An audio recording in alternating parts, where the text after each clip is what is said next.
Bonsoir. Juste un petit mot sur le conseil de développement pour vous expliquer ce qu'on fait là. On n'est pas très connu, mais on est censé s'interroger sur les politiques publiques. Et donc là, on est en plein dans le sujet. On va parler habitat sur le littoral, loi littorale, on va parler zéro artificialisation nette. Pour ce faire, donc, on est reparti de l'enquête de Spland. Est-ce que vous connaissez tous Spland ? Donc peut-être vous pouvez le présenter en 2 mots pour commencer. Spland est un média breton d'investigation.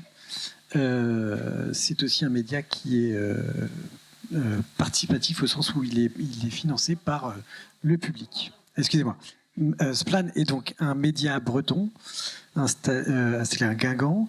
Un média d'investigation qui fonctionne grâce à des dons du public. Voilà. Moi, j'aime bien ce modèle économique. Je parle plus souvent du modèle économique de Spland que de ses enquêtes, mais c'est important. Parce qu'on parle de services publics quasiment avec Spland. C'est un modèle qui est financé non pas par ses lecteurs, mais par tous les gens qui considèrent qu'il faut enquêter et publier des enquêtes sur la vie publique, et donc qui ont en accès libre, et donc que tout le monde peut lire, contrairement à des médias auxquels qu'il faut s'abonner. Voilà. Et donc c'est un média qui a été cofondé notamment par Inès Léraud, par Nicolas Legendre, qui ont réalisé pas mal de travaux sur la Bretagne, mais il y a plein d'autres gens derrière, notamment des pigistes, Raphaël Baldos, Caroline Trouillet, on ne va pas tous les citer, mais il y a beaucoup de participants. C'est un média qui travaille de plus en plus à la fois sur des thématiques liées à l'agriculture. Je crois que Spland s'est fait connaître pour ça essentiellement, mais qui travaille aussi sur l'hôpital, sur l'urbanisme notamment.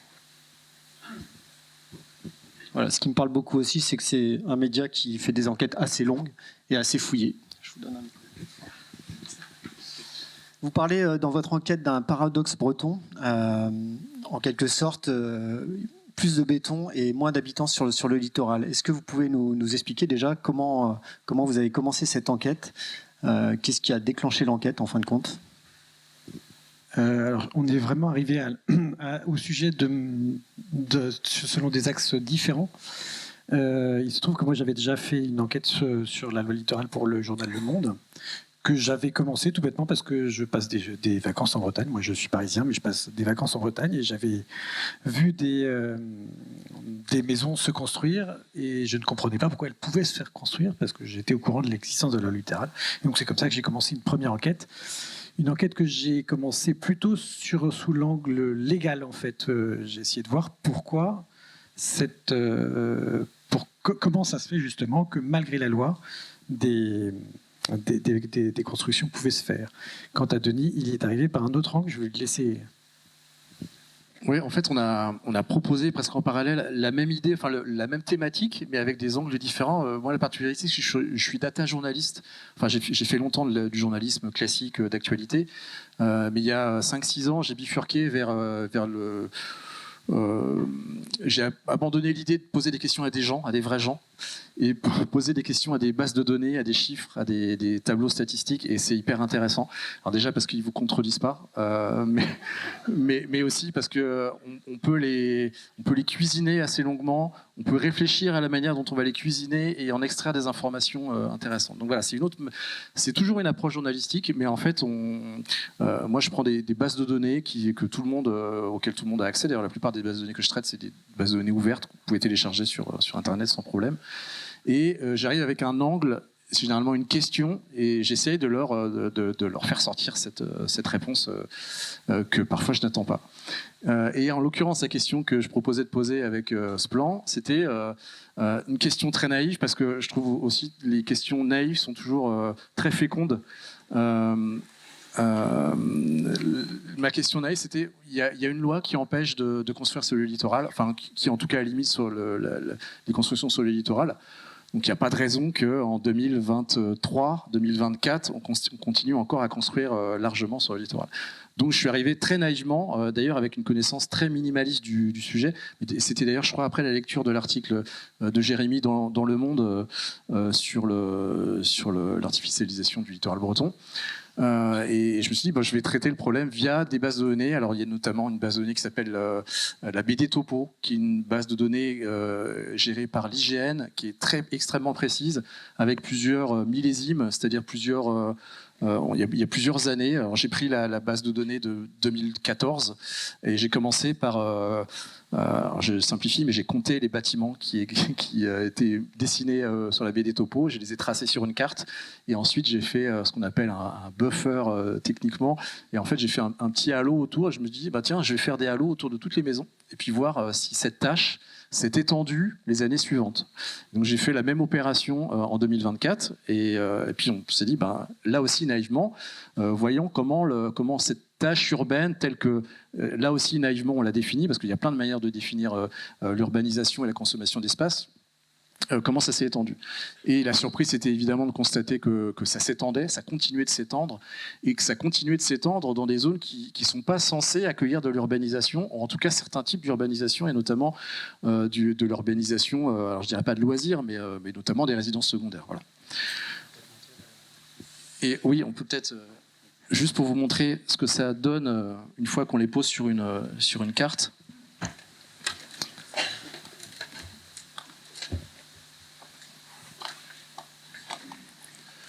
Et alors là, c'était sur le navigateur.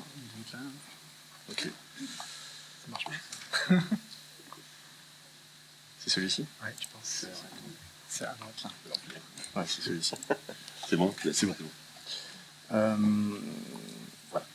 On peut peut-être éventuellement c'est ça. Donc, ça, c'est l'introduction de notre vidéo de notre enquête, où en fait, donc très, très naïvement, on prend des photos des photos satellites, enfin des photos aériennes plutôt de l'IGN, et on les compare pour identifier ce qui a poussé au fil des années. Et là, ici, on voit en rouge donc toutes les zones sur lesquelles on a construit entre 2014 et 2024, avec plusieurs exemples. Là, on était en Loire-Atlantique tout à l'heure, là, en Ille-et-Vilaine. Et puis, on présente comme ça plusieurs exemples. Mais la particularité de notre travail, c'est que on n'est pas limité par un territoire ou par des limites administratives. Nous, on a décidé de faire cette enquête sur l'ensemble du littoral breton. Alors, pardon, du littoral breton à 5 départements. Et donc, on s'est permis d'aller un peu plus bas en Loire-Atlantique.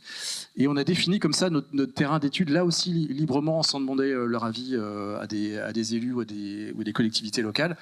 Et on a découpé le littoral en fines bandes. Alors la première bande qui est la plus importante, c'est la bande des 100 mètres, puisque la loi littorale prévoit que des conditions très particulières d'autorisation de construction sur cette bande des 100 mètres. Et puis on a continué 100, 200 mètres, 200, 500 mètres, 500 mètres, 1 kilomètre, 1 kilomètre, 5 kilomètres. En fait, on a testé comme ça plusieurs bandes pour voir aussi, pour identifier ce que... Enfin, nous, on n'avait pas d'idée précise sur ce qu'était le littoral, d'ailleurs. Et c'est sans doute un débat de fond de géographe. Mais c'est quoi le littoral, concrètement ? Est-ce que c'est être près de la mer ? Mais ça veut dire quoi, être près de la mer ? Il y a la vision vacancier, peut-être, qui est pas inintéressante. Est-ce qu'on prend un logement ou un camping près de la mer quand on est encore à 5 km de la mer ? Je trouve ça... Alors peut-être c'est intéressant de poser la question à Arnaud Le Montagnier sur la question: quelle est votre définition du littoral ? Mais pourquoi moi ? Alors, moi, j'ai pas non plus de définition très précise du littoral.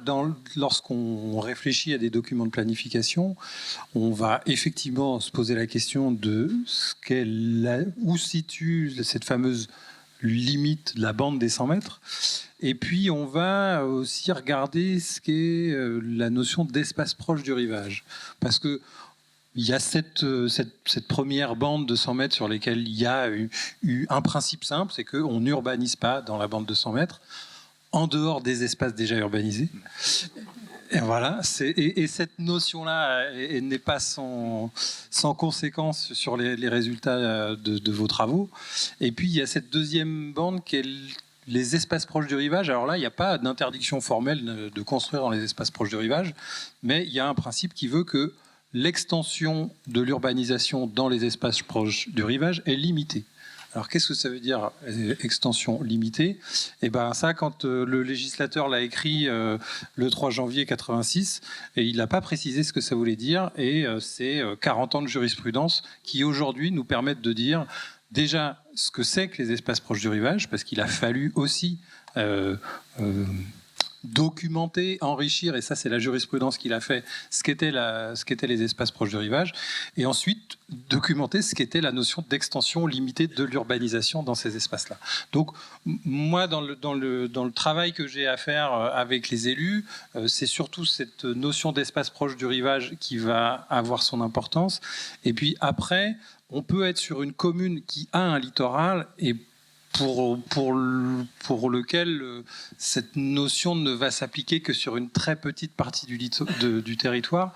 Et pour autant, eh bien, la loi littorale va s'appliquer sur la totalité de son territoire, avec le troisième niveau de conséquence, qui est que l'extension de l'urbanisation ne pourra se réaliser qu'en continuité des agglomérations et des villages existants. Et là, troisième effet qui se coule, là aussi, c'était pas défini. Qu'est-ce que c'est qu'une agglomération? Qu'est-ce que c'est qu'un village? 3 janvier 86, personne ne le savait, et 40 ans plus tard, on commence à bien le savoir grâce à des contentieux successifs qui enrichissent la jurisprudence du Conseil d'État. Juste quand même pour rappeler que la loi littorale, pour définir une commune littorale, c'est une partie du territoire communal, par exemple, qui est en lien avec de l'eau salée. Comprenez bien ça. Moi, je suis, par exemple, de Lac.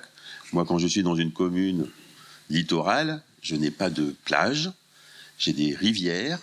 Et aujourd'hui, parfois, au nord de ma commune, par exemple, je suis à 7 ou 8 kilomètres de la mer, d'accord?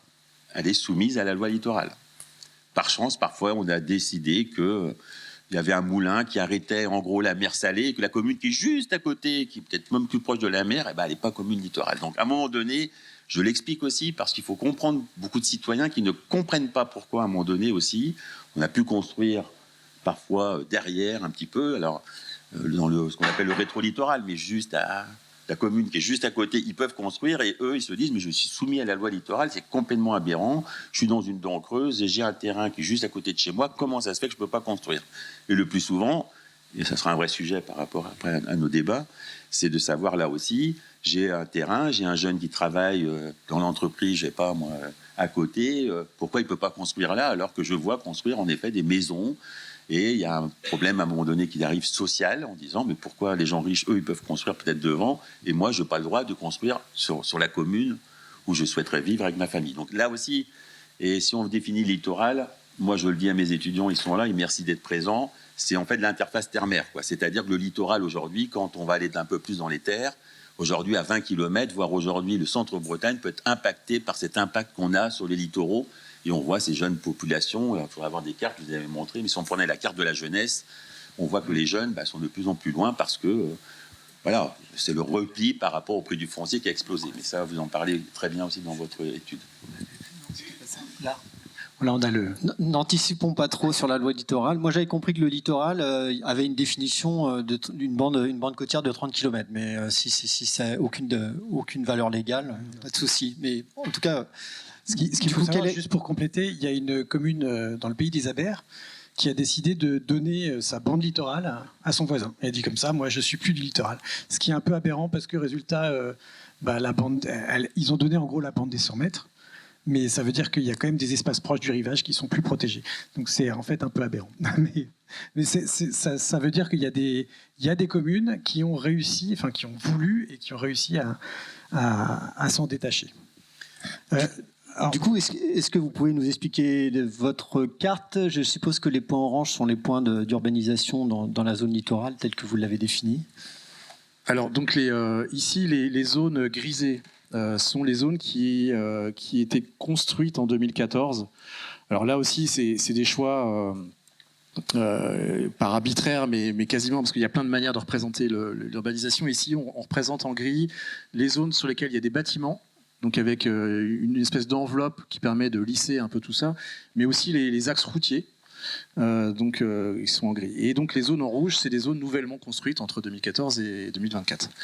Et les points que vous voyez ici sont des permis de construire qui ont été accordés sur des parcelles qui se situent en dehors de ces zones déjà construites. Donc, ce qui permet, en gros, ici, d'identifier l'urbanisation qui vient, même si c'est des permis, des autorisations d'urbanisme qui ne vont pas forcément se traduire par des bâtiments, mais ça permet de visualiser. Alors, très souvent, d'ailleurs, quand on zoome sur les photos satellites, c'est déjà construit, puisque c'est des permis qui ont pu être accordés pour ceux qui sont ici en 2020, parce on peut considérer qu'il y a jusqu'à 5 ans de validité quand on double, c'est ça ? 2 ans. Renouvelable ? Permis renouvelable. Et il n'y a pas... ouais. C'est plutôt 4 ans grand maximum, c'est ça ? Ouais. Voilà. Donc voilà, ça peut être potentiellement des permis valides. Et donc la zone jaune que vous voyez, c'est la bande des 100 mètres ici. Et comme on le disait tout à l'heure, ça peut aller très profondément dans les terres avec des situations qui peuvent pas être un peu paradoxales. Et puis surtout, espèce de malchance pour le golfe du Morbihan, c'est que c'est mité, on va dire, par les... Voilà. Et donc ça donne ces cas particuliers où il est... la carte a un peu de mal à se rafraîchir. Donc, voilà, tous les points que vous voyez, en tout cas, c'est des permis de construire potentiellement actifs. Qu'est-ce que ça donne sur le Pays de Lorient, du coup ? Ouais. Voilà. Je voulais juste poursuivre sur notre méthodologie pour l'enquête. En parallèle de ce travail sur les données, on a aussi voulu s'interroger justement sur ce qui a permis cette urbanisation qui, parfois, sur les cartes, nous paraissait un peu aberrante, ou en tout cas peu en accord avec la loi littorale. Donc, on est allé chercher les documents d'urbanisme, principalement les PLU, PLUI, PLUIH. Et alors ensuite, encore une fois, on n'est pas spécialiste de la loi littorale. Je pense qu'on a acquis une certaine connaissance maintenant à force d'entraînement, mais en s'appuyant sur la loi, sur les termes de la loi et sur des petits fascicules qui ont été diffusés par la région Bretagne qui s'appelle le référentiel loi littorale, qui sont extrêmement précieux et très intéressants. Je vous invite à aller les voir si ça aussi le sujet vous intéresse.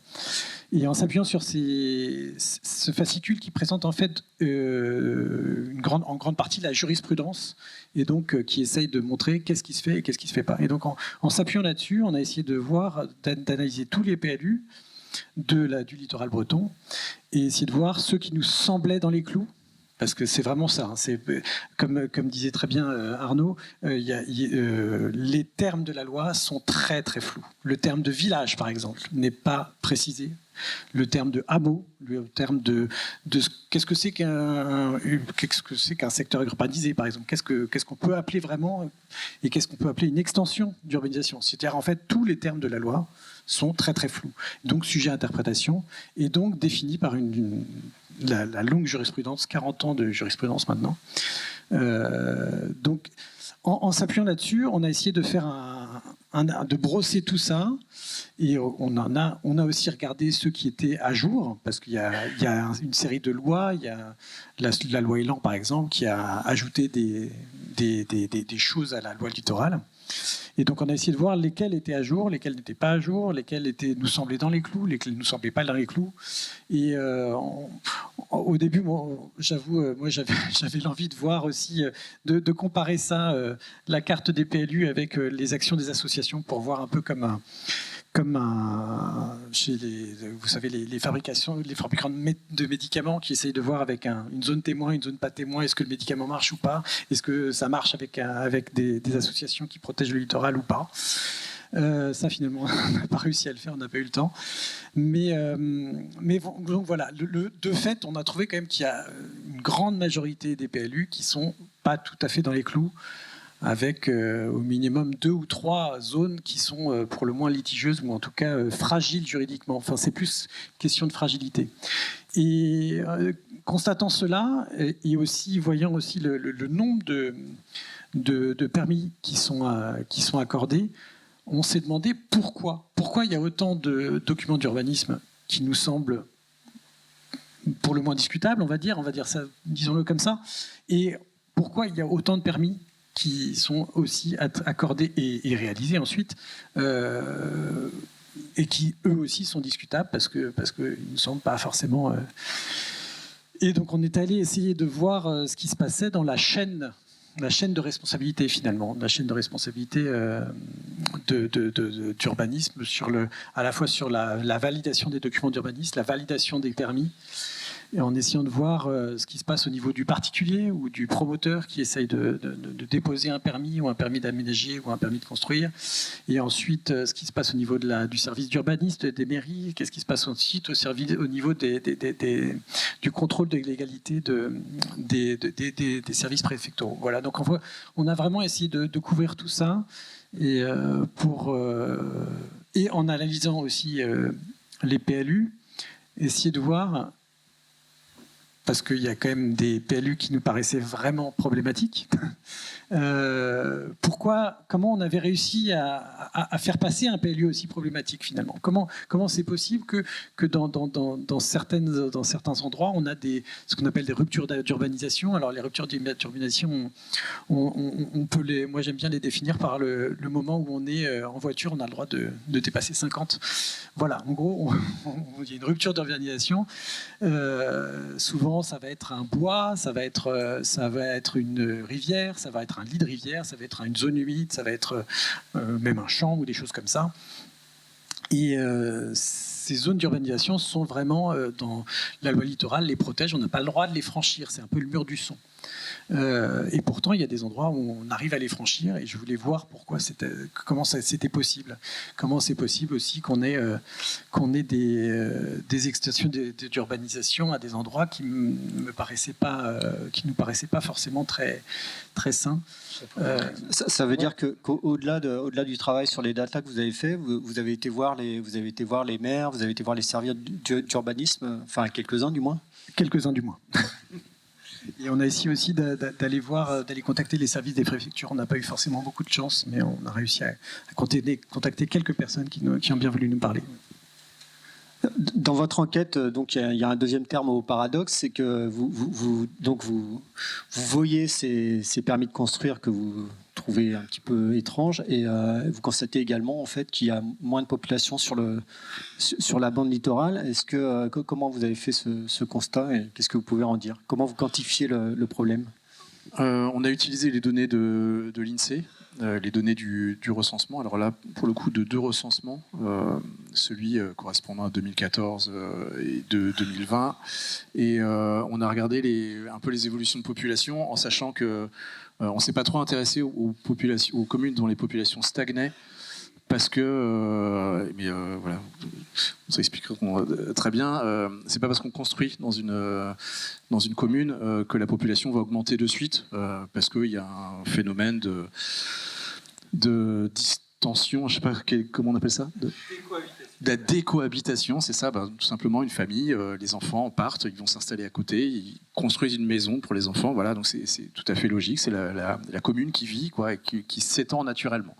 On s'est intéressé vraiment à des cas extrêmes de communes qui construisent massivement, beaucoup plus que d'autres communes, et qui en plus perdent beaucoup d'habitants, et non seulement perdent des habitants, mais en plus ferment des classes, en plus perdent de l'emploi. Et donc ces espèces de caricatures en fait, de communes qui sont en train de mourir et de crouler sous le béton. C'est un peu, je trouve, l'image qu'on peut... C'est des communes qui croulent sous le béton, mais sous le béton de résidence secondaire, et des communes qui meurent faute d'avenir, en fait, plus d'activité économique, les gens n'habitent plus là, il n'y a plus d'enfants, et voilà. Et donc ces communes, elles existent. Voilà. Et donc on constate par exemple Plouganou, près de 165 000 mètres carrés de terre consommée entre 2014 et 2020, pour reprendre un peu les mêmes années que sur le recensement. Et dans le même temps, 117 ménages en moins entre les deux recensements. Donc voilà, c'est des situations... Vous diriez que ça concerne à peu près, quelle est la proportion de communes qui sont concernées par ce problème? Alors c'est un nombre vraiment assez minoritaire de communes. Faut garder en tête que, alors peut-être pour restituer un peu globalement, peut-être Arnaud a un élément. Il y a peut-être une précision à apporter, c'est-à-dire que quand on est sur une commune, y compris qui stagne, voire sur une commune qui perd des habitants, on a quand même besoin de construire. Et le premier consommateur de nouveaux logements, les premiers consommateurs, c'est la population d'un territoire, avant même qu'il y ait des installations. Alors, c'est un jeu d'entrée et de sortie, mais en gros, quand vous avez 1000 habitants sur une commune dans une année X, avec 3 habitants par logement, bah, il vous faut 333 logements pour loger ces habitants-là. Les mêmes 1000, quand ils deviennent 2 par logement, bah, vous avez besoin de 500 logements. Donc, juste pour maintenir 1000 habitants, il a fallu construire 167 logements. Et dans les communes qui perdent des habitants, bah, il y a aussi besoin de construire des logements parce qu'il y a ce phénomène de décohabitation. Et puis, bah, il y a par ailleurs les besoins de gens qui n'habitent pas là. Alors, c'est bien, c'est mal. Là, moi, je n'ai pas de jugement de valeur à donner.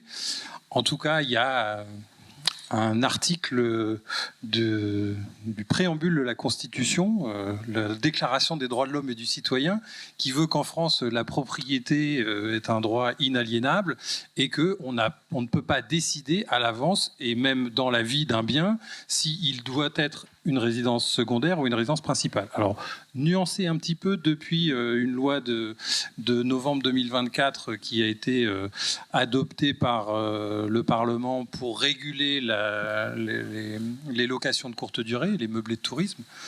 Mais en tout cas, dans la vie d'un bien, on ne peut pas toujours maîtriser cette vocation.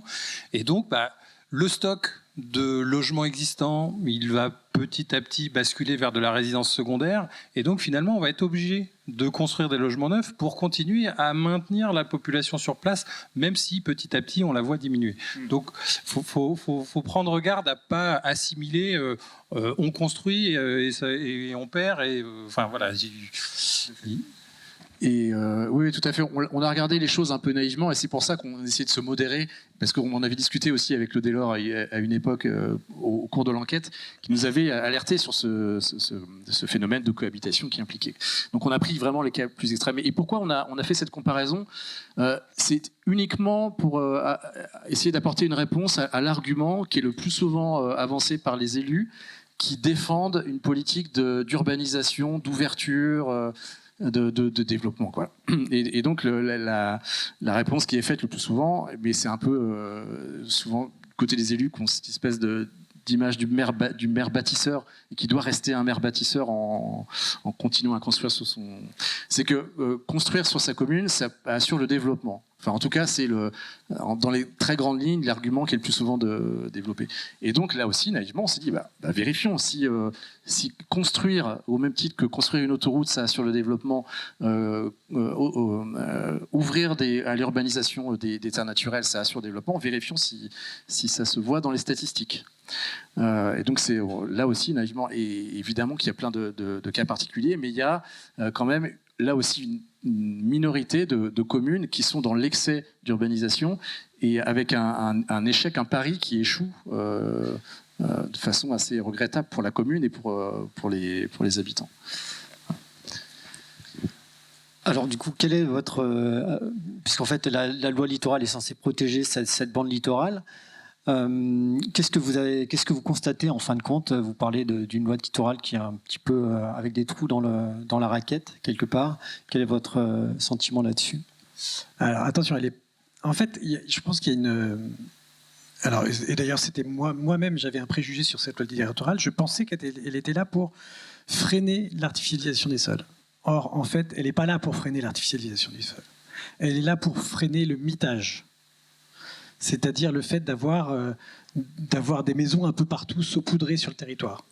Donc elle va encourager justement, c'est ce que disait Arnaud tout à l'heure, elle va encourager à construire en extension de l'urbanisation déjà existante, un peu comme une pelure d'oignon.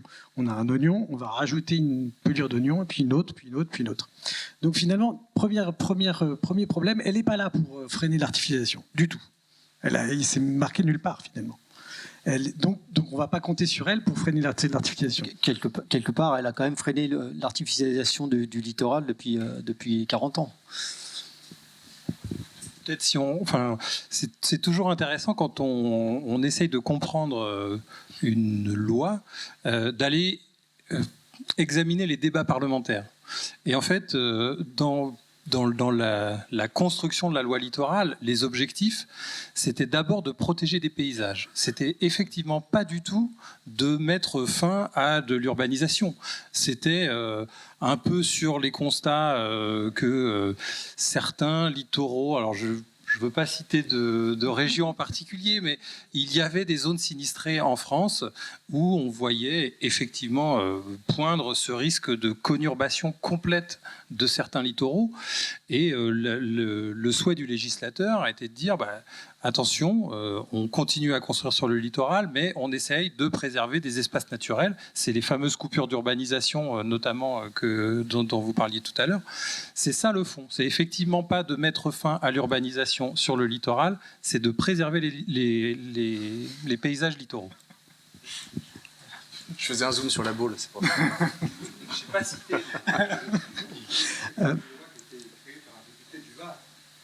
Alors, si vous voulez donner des noms, effectivement, c'était un peu le propos avant que vous arriviez. On débattait un petit peu là-dessus sur la genèse. Les premières atteintes au littoral, elles ne sont pas le fait des élus locaux. Les premières atteintes aux paysages littoraux, ce sont des programmes d'État pour répondre à un besoin de tourisme de masse sur les littoraux, en particulier sur les littoraux méditerranéens et un peu vendéens, qu'il y a eu des cités balnéaires complètes qui se sont développées. La décentralisation, elle a confié cette capacité à décider où allait se faire l'urbanisation à des élus littoraux qui se sont retrouvés dans les premières années un peu désemparés, et c'est pour ça que la décentralisation c'est 82, la loi littorale c'est très rapidement après quand même, c'est 86, on décide qu'il est temps de commencer à contrôler ce qui va se passer. Mais encore une fois, c'est pas les élus locaux qui ont commencé, si je puis me permettre. Mais c'est les élus locaux qui maintenant... Non, bon. Toujours est-il que je ne sais plus où j'en étais. Donc, la loi littorale, donc, d'abord, n'est pas là pour freiner l'artificialisation, elle est là pour freiner le mitage. Donc ça, c'est la première chose. L'autre chose... Zut, j'ai perdu le fil. L'autre chose, c'est que, on l'a dit tout à l'heure, on ne définit pas les termes. Résultat, ils sont libres d'interprétation et on peut faire un peu ce qu'on veut. À un moment, on va dire qu'un village, ça va être 50 maisons avec une église, et à un autre moment, ça va être 30 maisons et sans église, etc. etc. Et toutes ces choses-là vont être reprises en compte dans les PLU et les documents d'urbanisme pour essayer de continuer justement à bâtir en dépit de la loi littorale. Donc, moi, j'aime bien parler de péché originel de la loi littorale, au sens où déjà de vouloir limiter le mitage et non pas l'artificialisation, de ne pas définir les termes. Ça, c'est quand même très grave, je trouve, pour une loi. Une loi doit être claire, il y a toujours une marge d'interprétation, mais il faut quand même être le plus précis possible. Et enfin, effectivement, de confier aux élus locaux finalement le contrôle de tout, de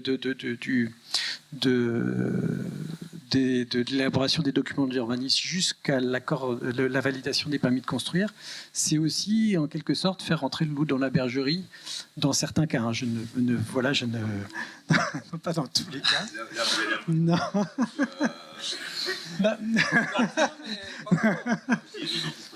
En élus locaux, non. Dire qu'ils sont un peu choqués par ce genre de propos. De mettre tous les élus locaux. Non, alors je dis certains. Attention, je ne dirais pas. Il y a quand même des contrôles en France, il y a des contrôles de légalité, il y a des associations. Voilà. Il y a des contrôles de légalité, il faut se dire. Il y a des associations, ne vous Croyez-moi, aujourd'hui, le voisin bienveillant, il attaque rapidement les permis dès qu'elles sont délivrées, ou il regarde très précisément ce qui se passe. J'aimerais qu'à un moment donné, on passe aussi sur la question du vrai projet. Et dans votre approche qui est pertinente, j'aimerais quand même, en tant que géographe, je ne sais pas s'il y a des géographes ici de la Bretagne, mais on a beaucoup écrit sur la Bretagne, un atlas de la Bretagne, c'est bien de s'en inspirer. La Bretagne, dans sa configuration, moi je suis un gamin d'un bourg, et autour il y avait 60, en gros, ce qu'on appelait 60 villages. La loi littorale, aujourd'hui, le mot littoral, il a été phagocyté par cette loi. Cette loi qui a été volontairement, et tu l'as dit, mais globalement très peu précise. Et c'est quand même incroyable, les jurisprudences aujourd'hui viennent nous expliquer comment on fait. Et je peux vous dire, des étudiants sont là, on a des spécialistes, Olivier Lezagmer qui donne des cours. Parfois, c'est des jeux de 7 différences quand vous allez dans le Finistère, où là, c'est inconstructible, et puis là, ou dans le Morbihan, et puis dans le Finistère, c'est constructible. Donc là, on se dit, mais comment ça se fait que là, ils ont pu accepter et pas là? Et là, moi aussi, j'ai des exemples où je dis, moi, j'ai l'impression d'être bordé quand on est sur une commune, sur la loi littorale, et croyez-moi, voilà, on peut vite attaquer, il n'y a aucun problème, il y a des associations très voilà, j'allais y venir, justement. Mais honnêtement, de dire qu'aujourd'hui, il n'y a pas de contrôle de légalité, voilà, moi, je ne peux pas l'entendre. Aujourd'hui, dans le Morbihan, on était un département qui était très, très, très surveillé, je vous le dis. Je mets au défi aujourd'hui un maire de faire un dépôt illégal d'un permis. Il se fait vite rattraper par la patrouille. Donc, quand je le dis ça, c'est important. Et quand vous parlez du mitage, mais c'était, alors je vous renvoie à des vieux géographes ou un ancien directeur de l'INSEE qui s'appelait Louise Laurent, qui expliquait aussi le modèle du modèle breton, c'est qu'il y avait le bourg. Le plus souvent, les gens habitaient dans les hameaux ou les villages.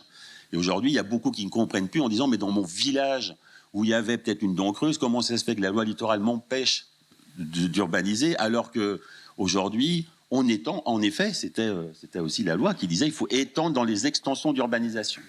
Et dans l'approche que vous avez, qui est pertinente, attention, quand on est sur des agglomérations ou des métropoles, je prends Nantes-Saint-Nazaire, peu importe, ou je prends l'agglomération de Lorient, quand on est sur des communes littorales, où en effet on a un bourg, et qu'on voit en effet, nous, des développements de zones, parfois dans des grandes agglomérations, et on se dit chez nous, augmenter de 5 000 ou 10 000 mètres carrés, ça pose question. Voilà, ça interroge aussi les populations.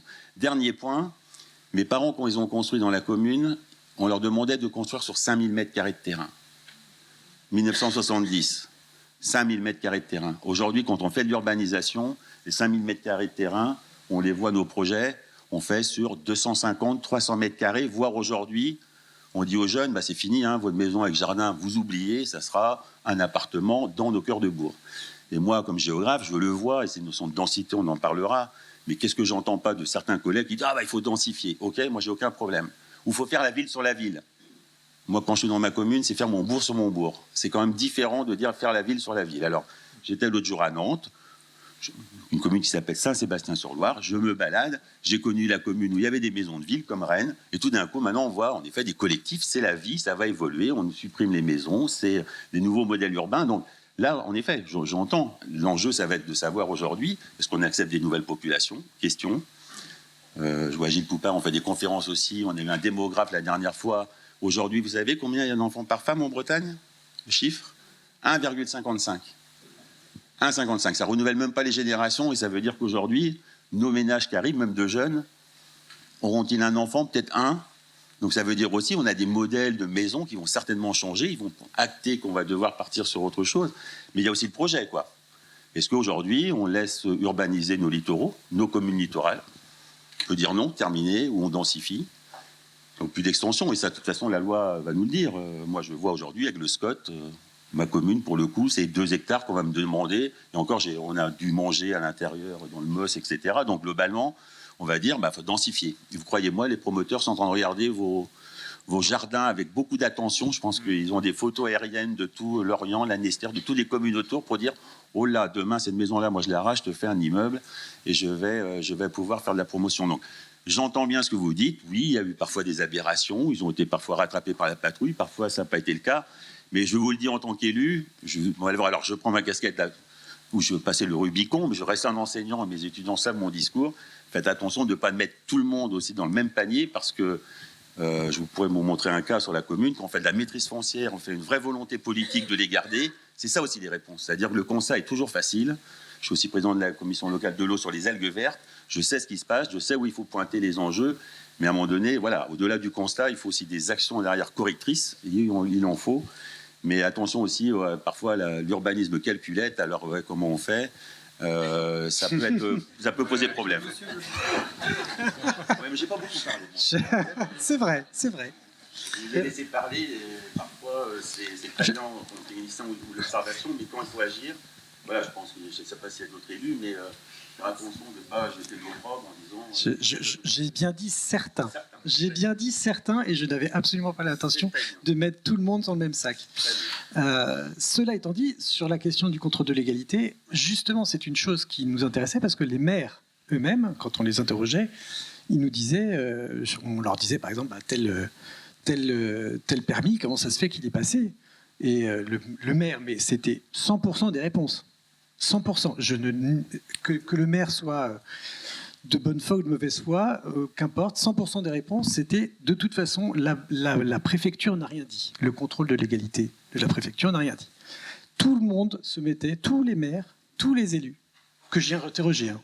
Attention, hein, tous ceux que j'ai interrogés, se mettaient sous le parapluie préfectoral, on va dire. Seulement, on a essayé de creuser la chose quand même. Et on a découvert, alors on a une source qui nous a un peu parlé, qui a parlé des équipes des services de contrôle de légalité à la préfecture, dans les préfectures bretonnes, dont les effectifs dépassent rarement les 5 personnes, sachant que, pour donner une idée, il y a environ 28 000 documents d'urbanisme qui passent par an dans une préfecture. 28 000 pour 5 personnes. Autorisation. Mais ça veut dire 28 000.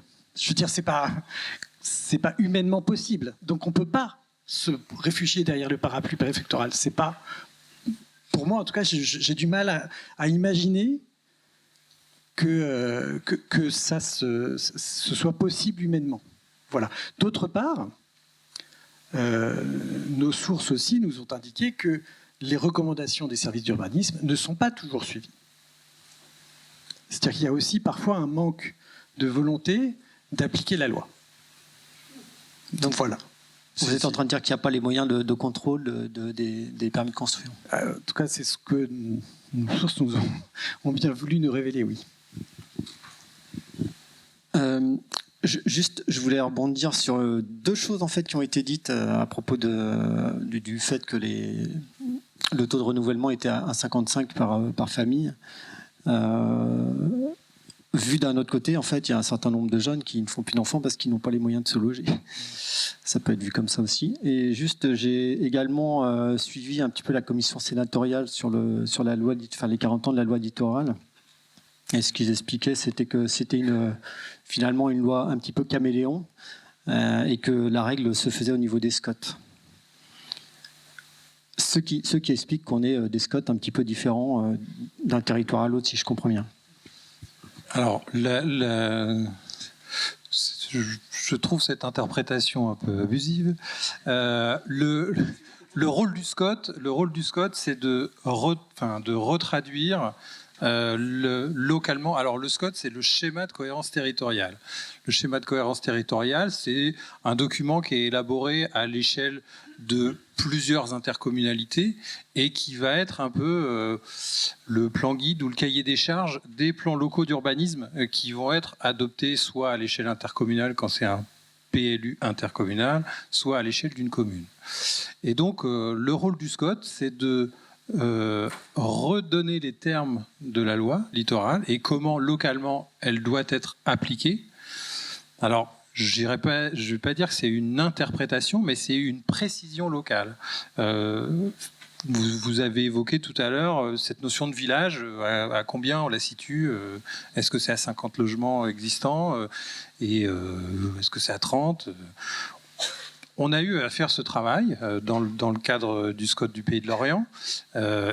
Et encore assez récemment, puisqu'il y a eu une loi en 2021 qui s'appelle la loi Elan et qui est venue apporter une petite notion nouvelle qui n'existait pas dans la loi littorale, qui est la notion de secteur déjà urbanisé.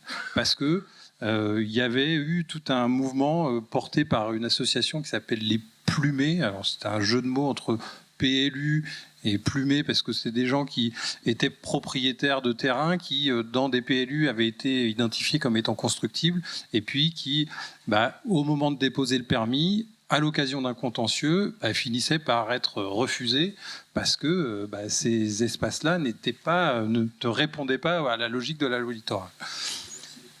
Donc, alors, c'est la difficulté, c'est que c'était pas des hameaux, c'était pas des villages non plus. Mais c'était quoi? Alors, la seule chose qu'on savait lorsque la loi Elan a été approuvée, c'est qu'il se distinguait de l'urbanisation dispersée. Alors, l'urbanisation dispersée, on savait à peu près ce que c'était. Donc, c'était une espèce d'entre-deux entre l'urbanisation dispersée et le village.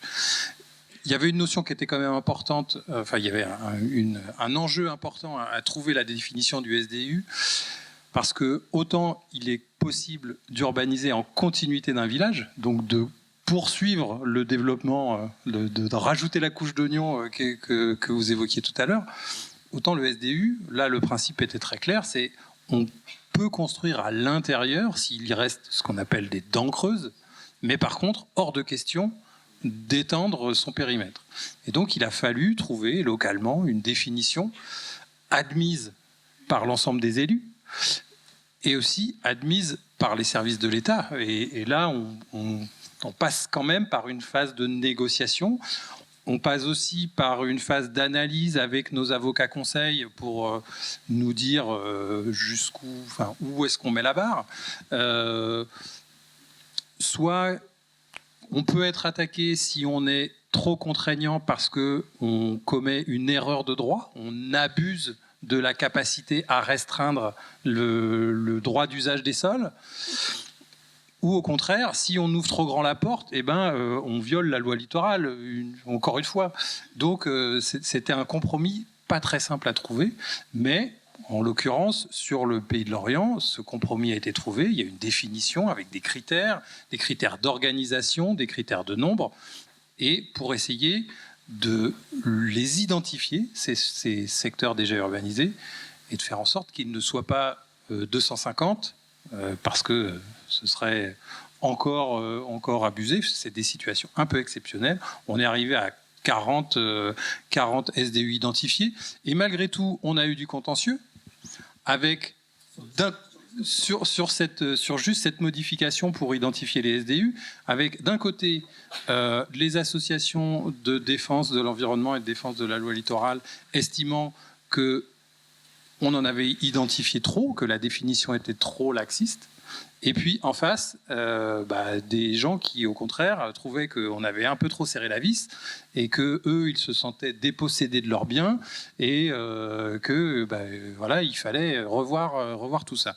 Le résultat, c'est que il y a un secteur que nous n'avions pas identifié comme étant SDU, que le juge administratif a estimé être un SDU, et tout le reste a été validé et on nous a plutôt donné une bonne note, si je puis dire, en tout cas sur cette notion-là.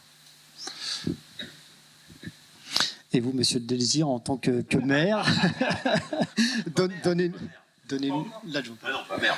Je suis adjoint, mais je le vis. Je le vis d'une façon pragmatique. Tu parlais en effet de cette structuration de l'échelle bretonne, mais souvent dans les hameaux, il faut imaginer que il y a 30 ans, c'était constructible à côté, puis la loi Elan est arrivée, donc c'est plus constructible. Donc en effet, il y avait des gens qui disaient, mais je me fais spolier, j'ai payé des droits à construire, du jour au lendemain, on me les enlève. En effet, c'était peut-être un moyen de redéterminer les SDU.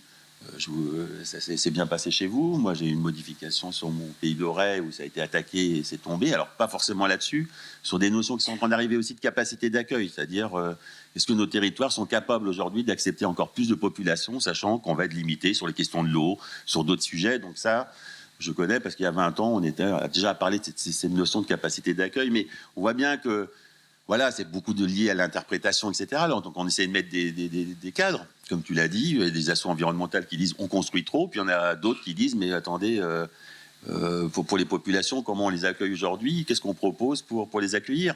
Et ça, quand les deux attaquent, on n'est pas loin de la vérité. On n'est pas loin de la vérité, mais il faut quelqu'un qui tranche. Alors, ça peut être le technicien, mais c'est souvent les élus qui votent. Non, mais je le dis aussi, donc ils prennent aussi leurs responsabilités, parce que je sache, l'agence d'Urba ou ceux qui vont faire les documents, c'est quand même des élus qui votent dans des instances d'élus, et ils font des choix. Alors, c'est vrai que beaucoup reconnaissent que entre Lorient, qui a peut-être choisi 30, dans d'autres, ça a été 40, et peut-être dans d'autres, ça a été 20. On se dit, parfois, il y a des interprétations entre territoires, et forcément, on va voir chez le voisin en disant, mais pourquoi lui, en SDU, il a eu ça, et pas moi. Mais je reviens, c'est vrai que on est vraiment là à l'aube d'une révolution aussi, c'est-à-dire, vous en parliez, oui, ces extensions, et moi parfois je défendais aussi peut-être que dans les hameaux ça aurait été pertinent peut-être de construire, il y avait des dents creuses qui n'étaient pas peut-être des enjeux agricoles, mais de l'autre côté, d'étendre autour des communes et d'aller chercher aussi des terres agricoles, comme vous le montez, est-ce que c'était plus pertinent? Non, mais on disait, mais il faut de la continuité. Bon, voilà, maintenant on est cadré, il y a les SCOT, il y a le ZAN qui va arriver, le zéro artificialisation net, donc... c'est une alchimie, je le dis, très complexe. Voilà, il ne faut pas être binaire de dire d'un côté c'est formidable et de l'autre côté. Moi, je suis dans des réseaux aussi, on en a parlé tout à l'heure, de Brudet, de communes plus rurales, où ils s'interrogent, ils disent mais nous, on n'a pas besoin de 10 hectares de constructibles, on aura peut-être 3 habitants demain. Donc voilà. Et puis dans d'autres territoires, et on le voit aujourd'hui, j'étais sur un territoire de Lorient où j'ai entendu souvent les élus de Lorient qui voyaient leur population baisser. Puis là, on est en train de voir que c'est en train de remonter, qu'il y a une nouvelle attractivité, qu'il y a un changement aussi économique qui fait qu'il y a des gens qui arrivent sur votre territoire, non, voilà, comme le nôtre. Et puis on voit, quand on voit la carte aussi du Morbihan Sud, on a une métropole qui est en train de se créer entre Vannes et Lorient. On voit bien que là, beaucoup de gens arrivent. On pourrait dire c'est formidable, attractivité, des jeunes, des retraités certes, mais beaucoup de jeunes aussi qui sont en train de vouloir rester, je le disais tout à l'heure. Donc quid demain aussi du modèle urbain qu'on veut. Voilà, parce que c'est plus de déplacements, c'est plus de mobilité. Pour ceux qui viennent tous les jours travailler à Lorient comme moi, vous avez vu la RN à 8 heures. Je mettais une demi-heure, je mets 1 heure. Donc j'ai bien vu moi aussi l'évolution en 25 ans. Il y a de plus en plus de monde. Et je les vois d'où ils viennent aussi les gens, ils arrivent de Beau. Des terres, voilà, quand je dis de plus haut, je les vois arriver là. Avant, il n'y avait pas de bouchon là, mais on voit bien que les gens sont partis plus loin habiter parce que, en effet, il y a un sujet qu'il faudra aborder, c'est aussi le prix du foncier. Avant le Covid, dans nos communes, c'était à peu près, dans la mienne, c'était à peu près à 150, 200 euros. Après le Covid, on est passé aujourd'hui à des prix à 500 euros. Bon, voilà, donc vous avez bien compris, le calcul est vite fait, pas besoin d'être champion du monde. Vous avez compris que pour avoir un terrain de 300 mètres carrés, déjà, il faut sortir pratiquement 150 000 euros. Quand on sait qu'un foyer lambda, un jeune qui arrive sur le territoire, pour construire sa maison, donc vous calculez, au prix du mètre carré, il faut 270 000 aujourd'hui euros. Bon, voilà comment on fait.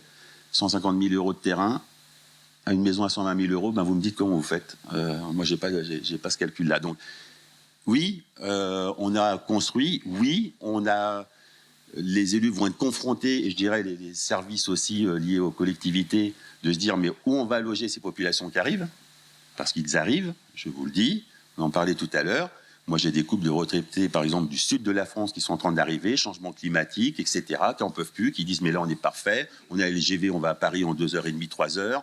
Voilà, on est devenu... Et j'ai là un document que je pourrais vous montrer, qu'on a écrit ça, le bouquin avec le bailli, il y a une vingtaine d'années.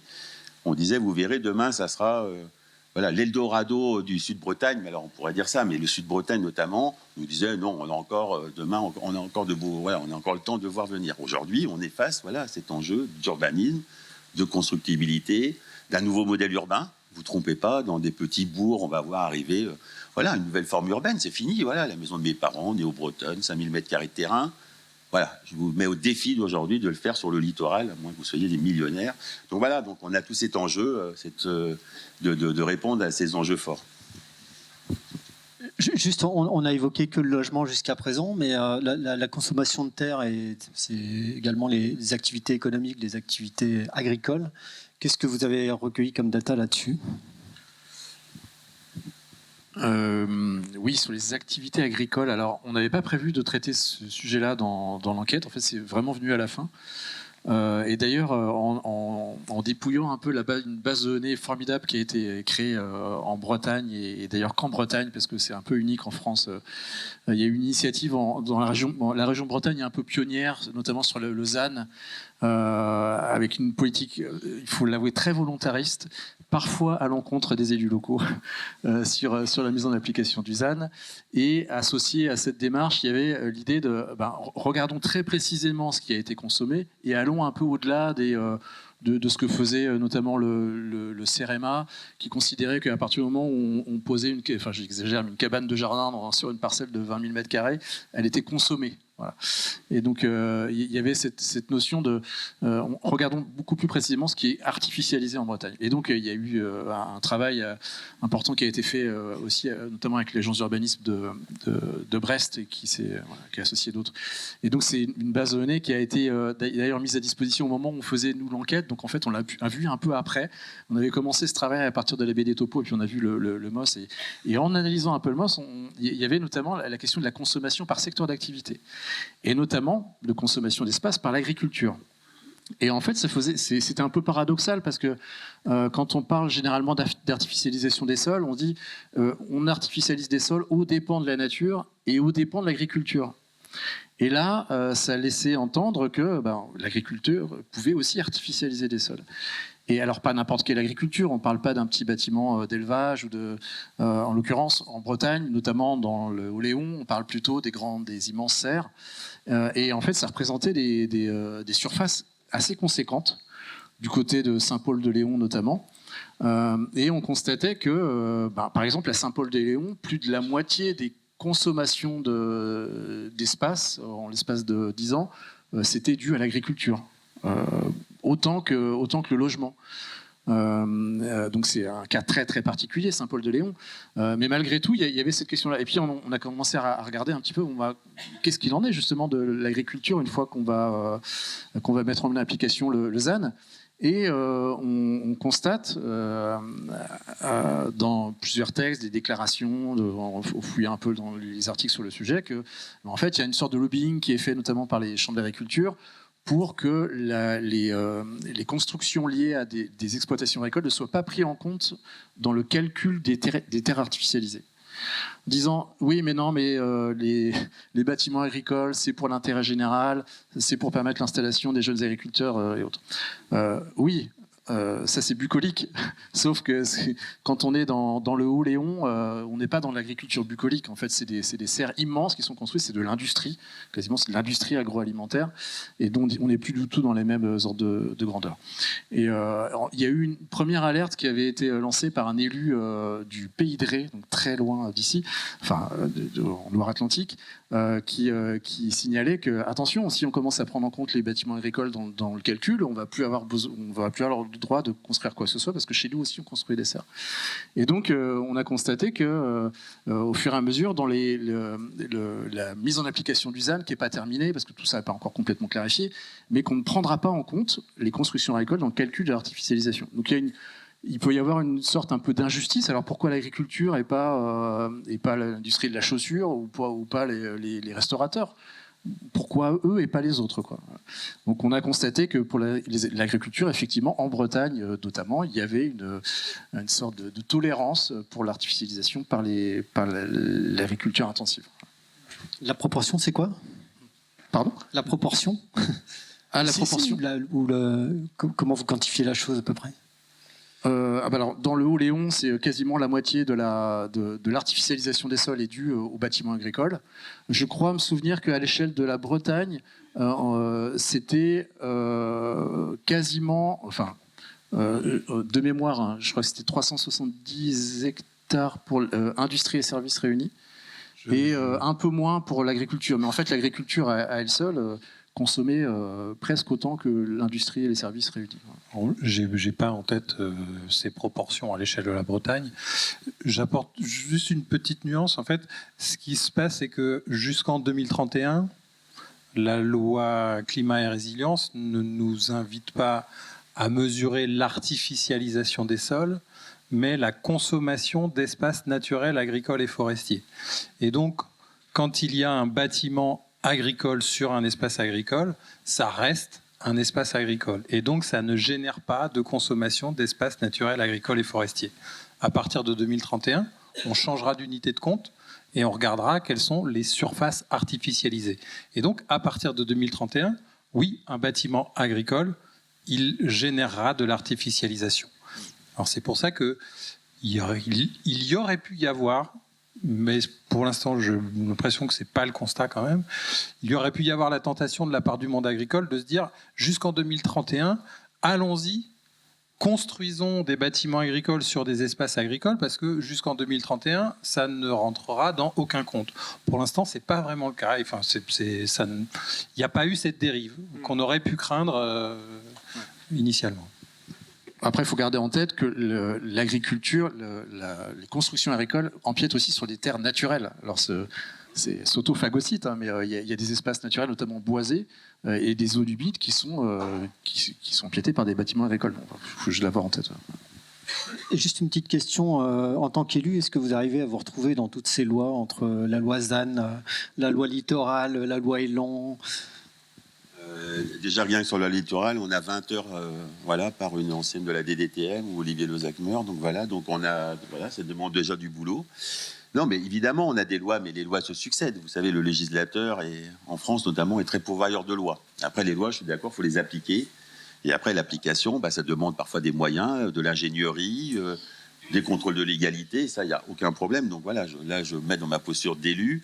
On fait pas n'importe quoi. Oui, je pense que il y a 40 ans, on venait chercher un permis. Je peux vous dire qu'on l'envoyait, on le tartinait. Toi, tu étais copain, tu l'avais, et l'autre l'avait pas. Maintenant, on est quand même bordé par des pluies, par des scots. On a un regard. Je dis pas qu'il peut pas y avoir des trous dans la raquette, mais par exemple, même sur le côté agricole, je vais vous donner un exemple chez moi.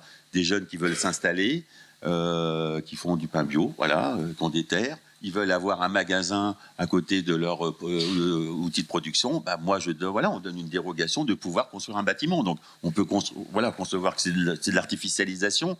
Mais aujourd'hui, vous savez que souvent, les bâtiments agricoles liés avec de l'habitat, un agriculteur qui part, il garde son habitat et globalement, les jeunes qui veulent s'installer sont souvent demandeurs. Et là aussi, c'est dérogatoire quand on va pouvoir construire. J'ai eu le cas dans un hameau qui n'est pas SDU, où le jeune, on lui a donné la possibilité de construire sa maison, pas près de son hangar agricole, mais dans une continuité d'urbanisation. Mais il faut voir aussi ce côté-là. Alors en effet, j'entends bien, mais il y a d'autres sujets, par exemple. Et je sais que certains élus sont très en colère là-dessus, notamment sur le ZAN. Vous allez tous dans vos supermarchés, il y a des centrales d'achat, ou les centrales d'achat, ils sont pas là, ils sont pas sur Lorient ni sur la RN, ils sont du côté de Pontivy, Logminé. Donc ces grands, on va dire, ce grand hangar de stockage, mais qui vous alimentent tous. Quand je dis ça, donc eux, ils disent aussi, c'est trop facile de dire, nous, on a tant de surface à urbaniser demain parce que on est des petites communes, et puis à côté, les grandes métropoles, eux, elles ont des droits à construire plus gros. Donc vous voyez bien que là aussi, cette approche-là, il faut l'avoir d'une façon globale. Pareil sur des grands équipements publics. Il va y avoir une grande prison à Vannes qui va se construire.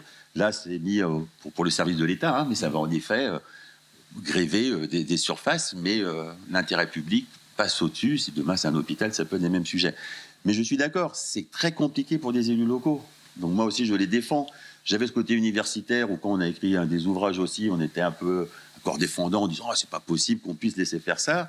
Quand vous êtes aux manettes ou quand vous êtes en situation de décision, c'est pas simple. Voilà, moi je vous le dis, parce qu'il y a toujours un sujet par rapport à ce qu'on traite là, c'est la notion de projet. Quel projet on veut aujourd'hui pour les littoraux bretons? Si on dit qu'il ne faut plus urbaniser ou il ne faut plus construire, ok, moi je prends acte. Je peux vous dire, les prix continueront à être comme ça, il ne faut pas se leurrer. Il y a une baisse, mais ne vous inquiétez pas, vous voyez les prix, c'est quand même extraordinaire. Regardez les prix, les notaires vous les sortent, vous pouvez les trouver. C'est incroyable les prix qui ont explosé.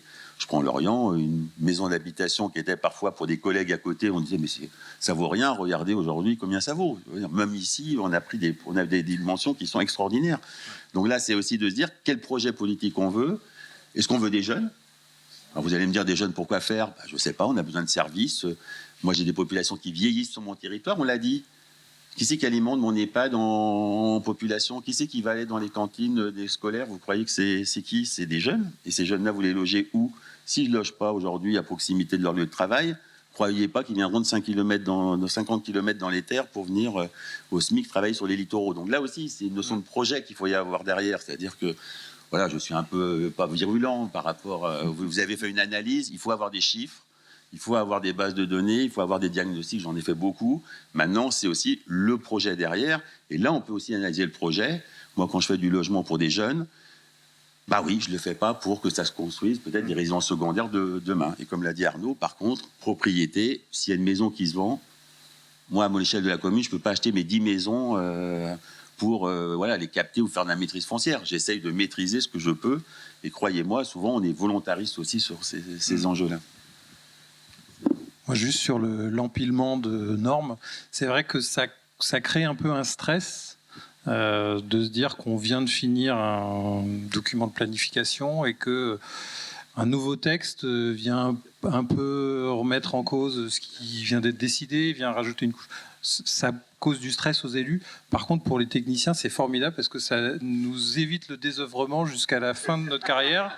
On sait qu'on aura toujours quelque chose à refaire. Il y aura toujours besoin. Non, mais c'est vrai.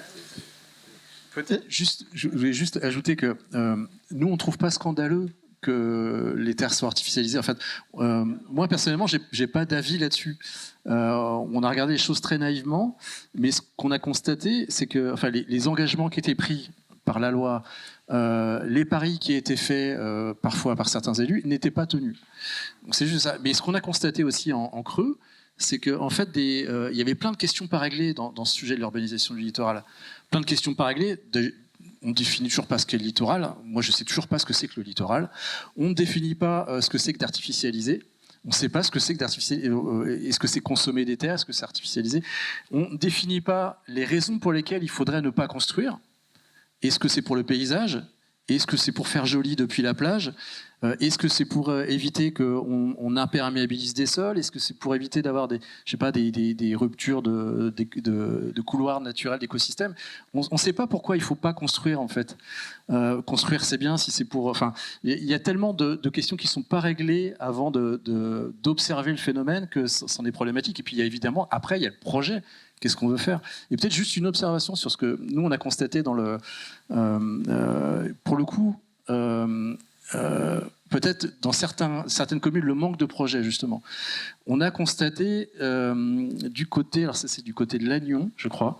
Donc beaucoup de gens qui viennent s'installer pour leur retraite, c'est naturel. On économise toute sa vie pour s'acheter une résidence secondaire. La retraite venue, on peut enfin couler des jours paisibles et c'est tout à fait naturel. Et de plus en plus de gens font ça. On se retrouve avec des communes où, avec beaucoup de retraités, des personnes vieillissantes qui, au bout d'un moment, finissent par avoir des besoins particuliers propres aux personnes vieillissantes, des associations d'aide à la personne qui sont là pour y répondre. Et le constat aujourd'hui, c'est que ces associations d'aide à la personne n'arrivent plus à embaucher des gens qui viennent s'occuper des gens qui ont besoin d'aide. Et donc, en fait, c'est que ces personnes âgées se retrouvent piégées dans une zone qui est devenue tellement chère que les jeunes qui vont travailler dans les associations d'aide à la personne ne peuvent plus se loger. Et donc, elles habitent trop loin. Et elles disent, on a eu des témoignages, mais non, mais moi, je ne vais plus travailler là-bas. Je mets 1 heure et demie à y aller. C'est pas la peine. Donc, en fait, nous, on fait que constater déjà des engagements pris ou pas et les conséquences. Et les conséquences, c'est notamment... moi, c'est ce qui m'a le plus marqué à l'issue de cette enquête, c'est vraiment l'idée que on laisse en fait s'installer sur le littoral, en tout cas pas les grandes agglomérations, mais des populations vieillissantes qui vont être en danger parce qu'elles sont un peu laissées à l'abandon dans un écosystème qui n'est pas préparé pour les prendre en charge. Alors, j'exagère un peu, mais dans certaines zones du littoral, c'est vraiment le cas. Ouais, mais vous parlez de projet de territoire. Bon, il me semble que le projet de construction, c'est de loger des gens. Le Césaire a étudié un petit peu aussi ces problématiques et parle du fait que en fait, le littoral est devenu un actif financier. Est-ce que vous avez un petit peu identifié les acheteurs en fin de compte du littoral? Est-ce que c'est uniquement des personnes âgées qui viennent passer leur vieux jour ou vous avez d'autres données là-dessus? Alors, on a essayé d'identifier les gens qui demandent des permis de construire. D'ailleurs, on a eu un débat interne pour savoir si c'était une bonne idée de regarder est-ce que c'était les méchants parisiens qui venaient acheter ou pas. En fait, la question, elle est vite réglée. C'est que en fait, les responsables de l'artificialisation et des permis, ils sont bretons. Et ils sont bretons à 90%.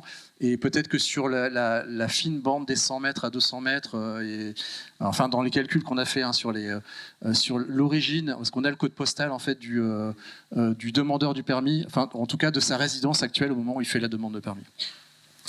Et sur cette zone littorale là, de 5 km le long du littoral, on est à environ 90%, c'est des gens qui vivent en région Bretagne. Donc Code postal est en région Bretagne.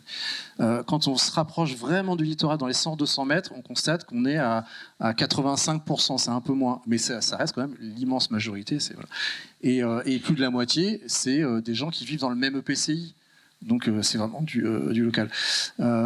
Et en fait, on constate pas de choses particulières en fait du côté des permis. Par contre, on a étudié la base des DVF, la base de demande de valeur foncière, qui sont en fait les transactions immobilières de terrain. Et on s'est intéressé plus particulièrement à ce qu'on appelle les terrains naturels, enfin en tout cas ce que le fisc appelle les terrains naturels. Parce que évidemment qu'il y a des transactions immobilières de maisons, et ça c'est naturel. Et ce qui nous a intéressé, c'est on voulait un indicateur des terres non artificialisées qui étaient menacées en tout cas qui un jour ou l'autre seraient artificialisées. Voilà. Et donc notre indicateur, c'est de se dire, en fait, si les terres se vendent très cher, c'est que les gens espèrent bien pouvoir construire une maison. Enfin, on n'achète pas un morceau de terre pour y poser un transat ou pour voilà. Les terres de loisirs, ça coûte pas très cher. Et donc, on a analysé ça. Alors, on peut peut-être juste vous montrer cette carte. En fait, on a posé ici, par exemple, tous les terrains qui ont été vendus plus de 100 € le mètre carré. Donc, les terrains non construits, les parcelles non construites, qui ont été vendus plus de 100 € le mètre carré au cours des 10 dernières années. Et donc ça, pour nous, c'était un bon indicateur de... Attention, évidemment, le littoral est convoité. Et d'ailleurs, on ne s'est pas intéressé qu'au littoral, parce qu'on a mis toute la Bretagne. Donc, évidemment, la métropole rennaise, la métropole nantaise. Mais bon, il y a un tropisme littoral, mais qui est aussi lié à la population, une population littorale en Bretagne.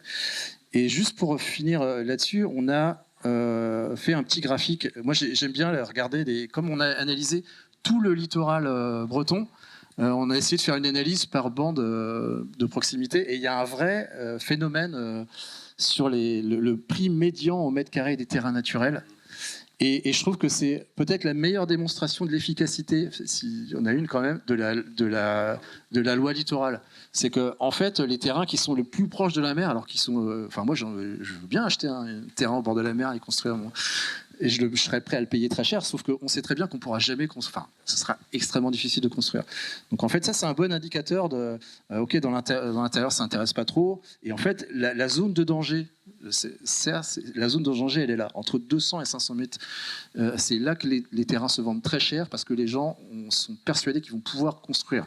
Et il y a une pression énorme, et ça fait le lien avec ce qu'on parlait sur les élus, une pression énorme sur les élus.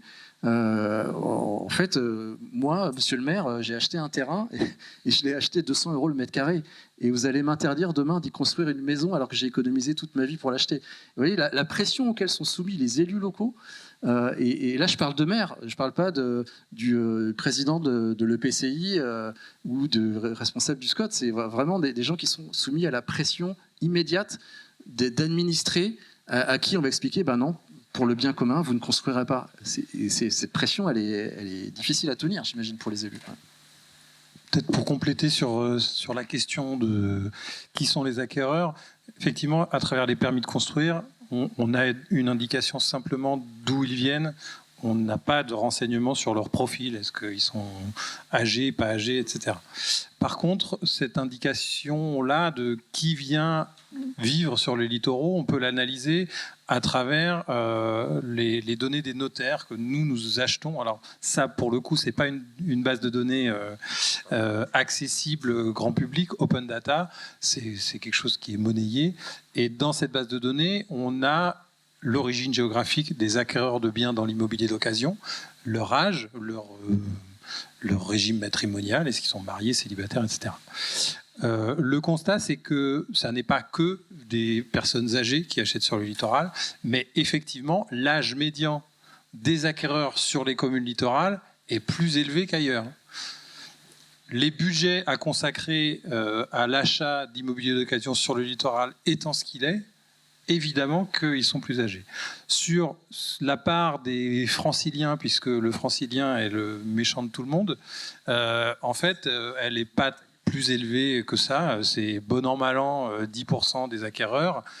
Et si vous faites 10% sur la part de la population française, finalement, 10% des Français sont franciliens. Donc, c'est pas exagérément surreprésenté que d'avoir 10% de franciliens parmi les acquéreurs. Donc, voilà, il y a davantage de personnes âgées, il n'y a pas que des personnes âgées. Ensuite, on peut regarder ce qu'est l'évolution des structures démographiques des communes littorales.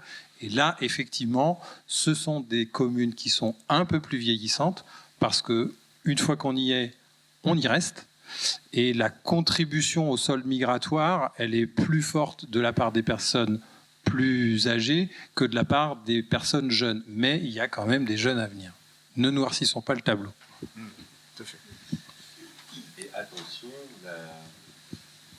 parce que je suis un fils de baby-boomer, là, ceux qui sont nés après la guerre. Aujourd'hui, voilà, on a tous nos parents aujourd'hui, souvent dans nos communes, qui sont, voilà, c'est ceux-là aussi qui vont partir. Donc quand je dis ça, faut vraiment aussi nuancer par rapport à la démographie. Les jeunes partaient, les jeunes de ma génération souvent partaient du littoral pour aller faire leurs études, partaient ailleurs. Maintenant, beaucoup soit sont revenus, soit reviendront. Moi, j'ai beaucoup de quadras aujourd'hui ou de quinquas qui voudraient revenir, souvent des métropoles, en disant mais quelle qualité de vie. Moi, ma commune était la première cluster de France. Voilà.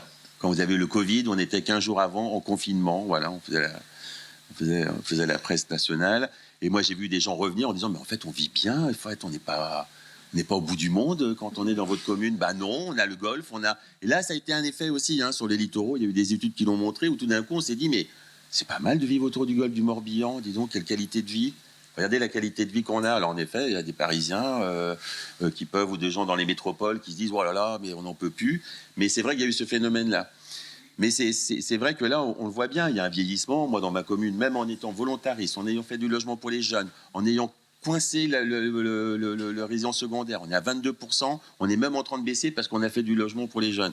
Bah, globalement, aujourd'hui, j'ai 60 décès pour 20 naissances. Bon, bah, voilà, je me rends compte aussi le vieillissement. Et je vois Gilles là-bas, mais quand on posait la question, faut-il des EHPAD demain sur le littoral ou des crèches, la réponse du démographe, c'est de dire, bah, va peut-être falloir penser déjà aux EHPAD. Et puis, il y a un phénomène aussi sociologique, c'est qu'aujourd'hui, moi, j'ai des populations qui ont à peu près une 40-50 ans, leurs parents habitent l'Allier, habitent, etc., ils deviennent veufs ou veuves, et qui disent, bah, on va les rapatrier. Et aujourd'hui, moi, je le vois dans des foyers de logement, etc., où ils disent, mais est-ce qu'il n'y a pas de la place pour mes parents? Ça, c'est aussi des phénomènes aussi où, avant, les enfants parfois se rapprochaient, mais maintenant, on voit aussi des retraités qui se rapprochent de leurs enfants. Donc, quand je dis ça, on a des phénomènes aussi sociologiques qui sont extrêmement intéressants d'analyser. Et là aussi, ça fait encore une pression sur les littoraux parce qu'on nous demande une surdemande. Et puis, une dernière chose, et c'était le mot décohabitation. Regardez aussi les chiffres de la décohabitation. C'est très important. Moi, j'ai fait du logement pour des jeunes, un couple qui arrive, 4 ans après, ils se séparent, ils ont 2 enfants, ils vendent leur maison et après, ils viennent me demander 2 logements sociaux. Donc là aussi, qu'est-ce que je fais? Donc là aussi, on n'a pas parlé beaucoup de logement social, de ce logement, je dirais, voilà, où des gens, aujourd'hui, voilà, restent aussi dans ces logements sociaux. Donc on a une pression aussi, il n'y a plus de turnover. C'est-à-dire que, avant, on avait un parcours résidentiel, je vais louer, après je vais construire. Puis maintenant, comme les prix ont explosé, où ils sont obligés de partir très loin, ils disent, moi, ce logement-là, c'est une solution d'attente qui me plaît plutôt bien et qui me permet de survivre, en tout cas, et de vivre et de travailler, entre guillemets, comme on disait, au pays. Ça, c'était les vieux géographes qui disaient ça, mais je crois que c'est ça aussi qu'il faut prendre en compte. Donc, quand je vous disais l'alchimie de la pression, de l'urbanisation, de comment aujourd'hui, quel projet de territoire, je crois qu'on va aux élections municipales, ça sera aussi l'enjeu de demander aux élus c'est quoi leur projet de territoire pour que, globalement, on ait aussi cette mixité générationnelle et je dirais mixité sociale, parce que ce qu'on voit aussi, c'est la gentrification du littoral. C'est-à-dire, moi je suis cadre, j'habite au bord de la mer, j'ai les moyens, et puis en fait, on ne retrouve plus, je dirais, et on regarde demander aux élus quand ils cherchent des personnels communal, la galère, on ne trouve plus personne pour la cantine, on ne trouve plus personne pour le centre de loisirs, ça devient un vrai problème économique. Et je fais un dernier lien avec le tourisme. là aussi, on a vu ces dernières années un manque de jeunes. On ne trouve plus les jeunes pour bosser au niveau touristique sur nos zones. Des restaurants qui étaient parfois obligés de fermer le dimanche, voire le samedi, parce qu'il n'y avait plus de personnel disponible, ou en tout cas à proximité, pour répondre à cet enjeu. Donc là aussi, on voit qu'on a tout un modèle là à réfléchir. Moi, je suis toujours persuadé qu'on trouve des solutions. Maintenant, elles ne sont pas simples. Dernier point, on n'en a pas parlé sur les littoraux, et ça, je suis étonné parce que j'ai été sollicité par les notaires pour en parler. C'est la question du changement climatique, de l'élévation du niveau marin, du trait de côte qui bouge, de ces maisons que vous voyez aujourd'hui menacées. Qu'est-ce qu'on fait? Et le notaire vous dirait, voilà un autre, jamais on n'a vendu des maisons aussi chères sur les littoraux, sachant que demain, peut-être, dans 30 ans, la mer sera devant chez eux. Et le plus souvent, les études sociologiques vous le disent, les gens vous disent, écoutez, j'ai 30 ans encore à vivre, dans 30 ans, vaille que vaille, moi j'en profite, on verra après moi le déluge. Mais c'est aussi très étonnant de voir ce genre de comportement où on est aussi des consuméristes du littoral, il faut le dire. C'est pour vous montrer la chance quand même qu'on a de vivre sur ces territoires, voilà, bien tendus. Je vois l'heure qui tourne. Moi, j'ai encore plein de questions, mais je vais vous laisser les poser. N'hésitez pas à leur demander qu'est-ce qu'il faudrait faire.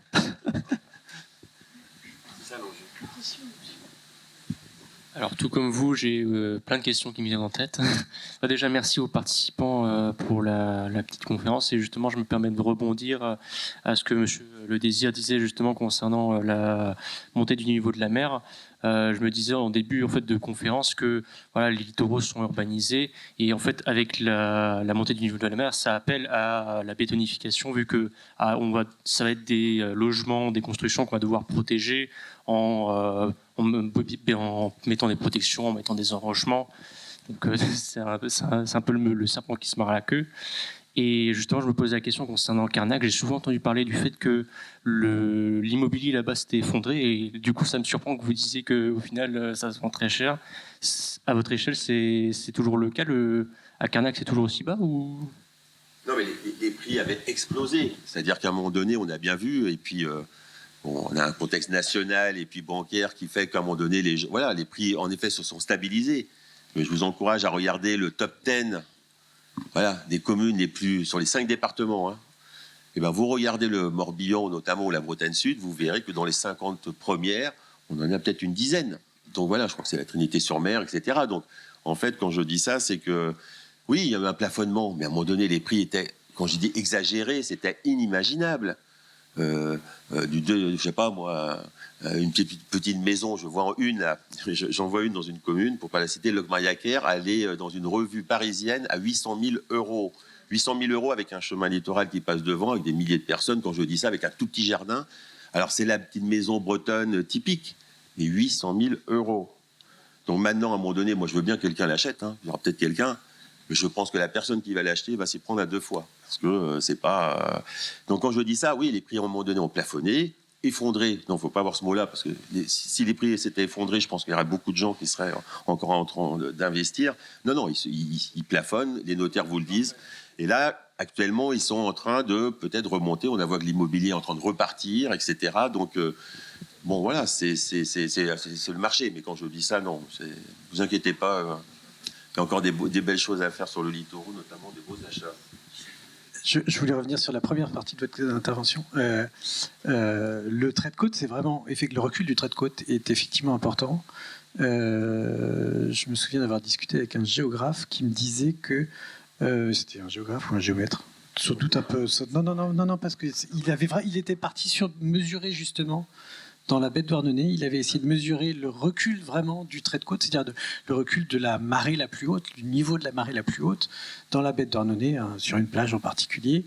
Et il avait vu que par rapport aux précédentes mesures qui dataient de 10 ou 12 ans, ça avait reculé de 10 mètres. Ce qui est quand même pas négligeable. Ce qui veut dire, si on en revient à la loi littorale, puisque la moyenne en Bretagne, j'ai été étonné, c'est 6 mètres depuis une vingtaine d'années, je crois. Oui, non, c'est quand même énorme. Ce qui veut dire aussi, pour en revenir à la loi littorale, que finalement la borne des 100 mètres, c'est plus la borne des 100 mètres, c'est la borne des 100. Enfin, il faut remettre tout à jour et puis reculer tout de 100 mètres et résultat, on remet tout à jour. Enfin, il y a aussi un problème là-dessus. Et vous parliez aussi des enrochements.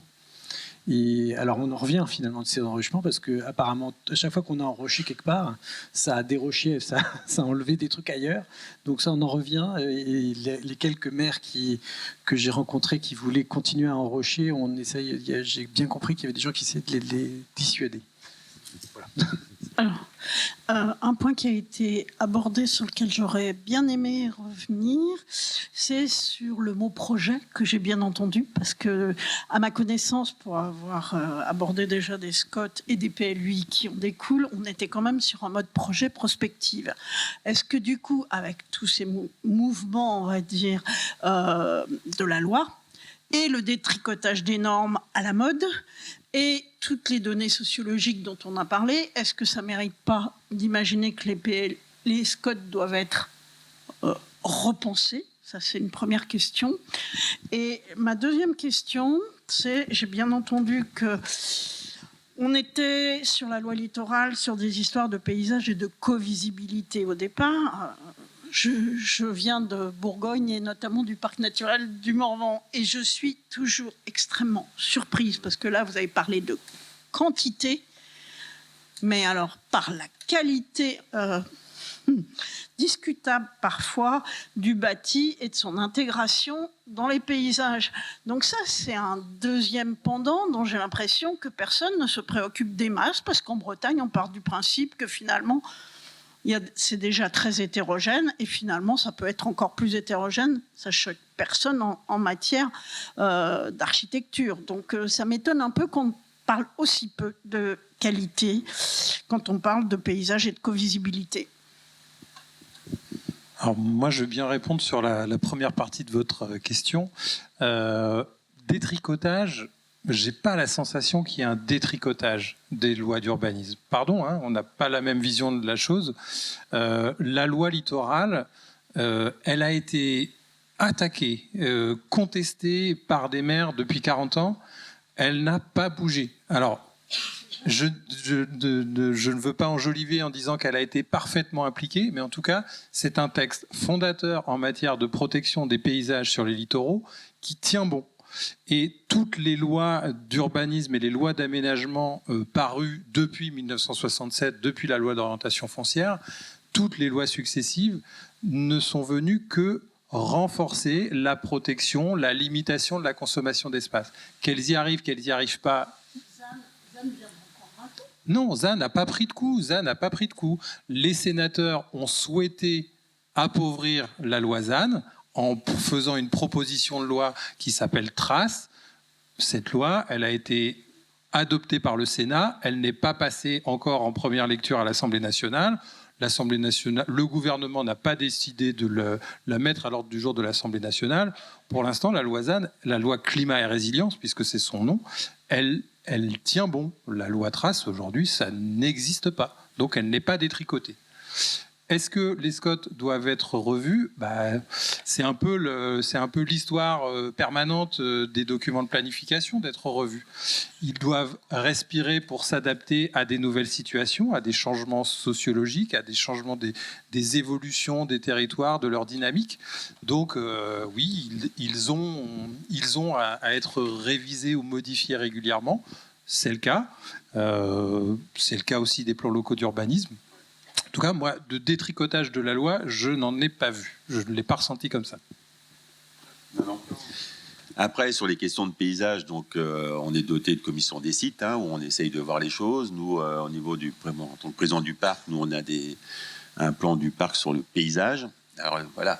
Tout le problème du paysage, c'est qu'il y a les paysages emblématiques qu'on essaye de sacraliser. Alors, bon, parfois, certains voudraient le sanctuariser.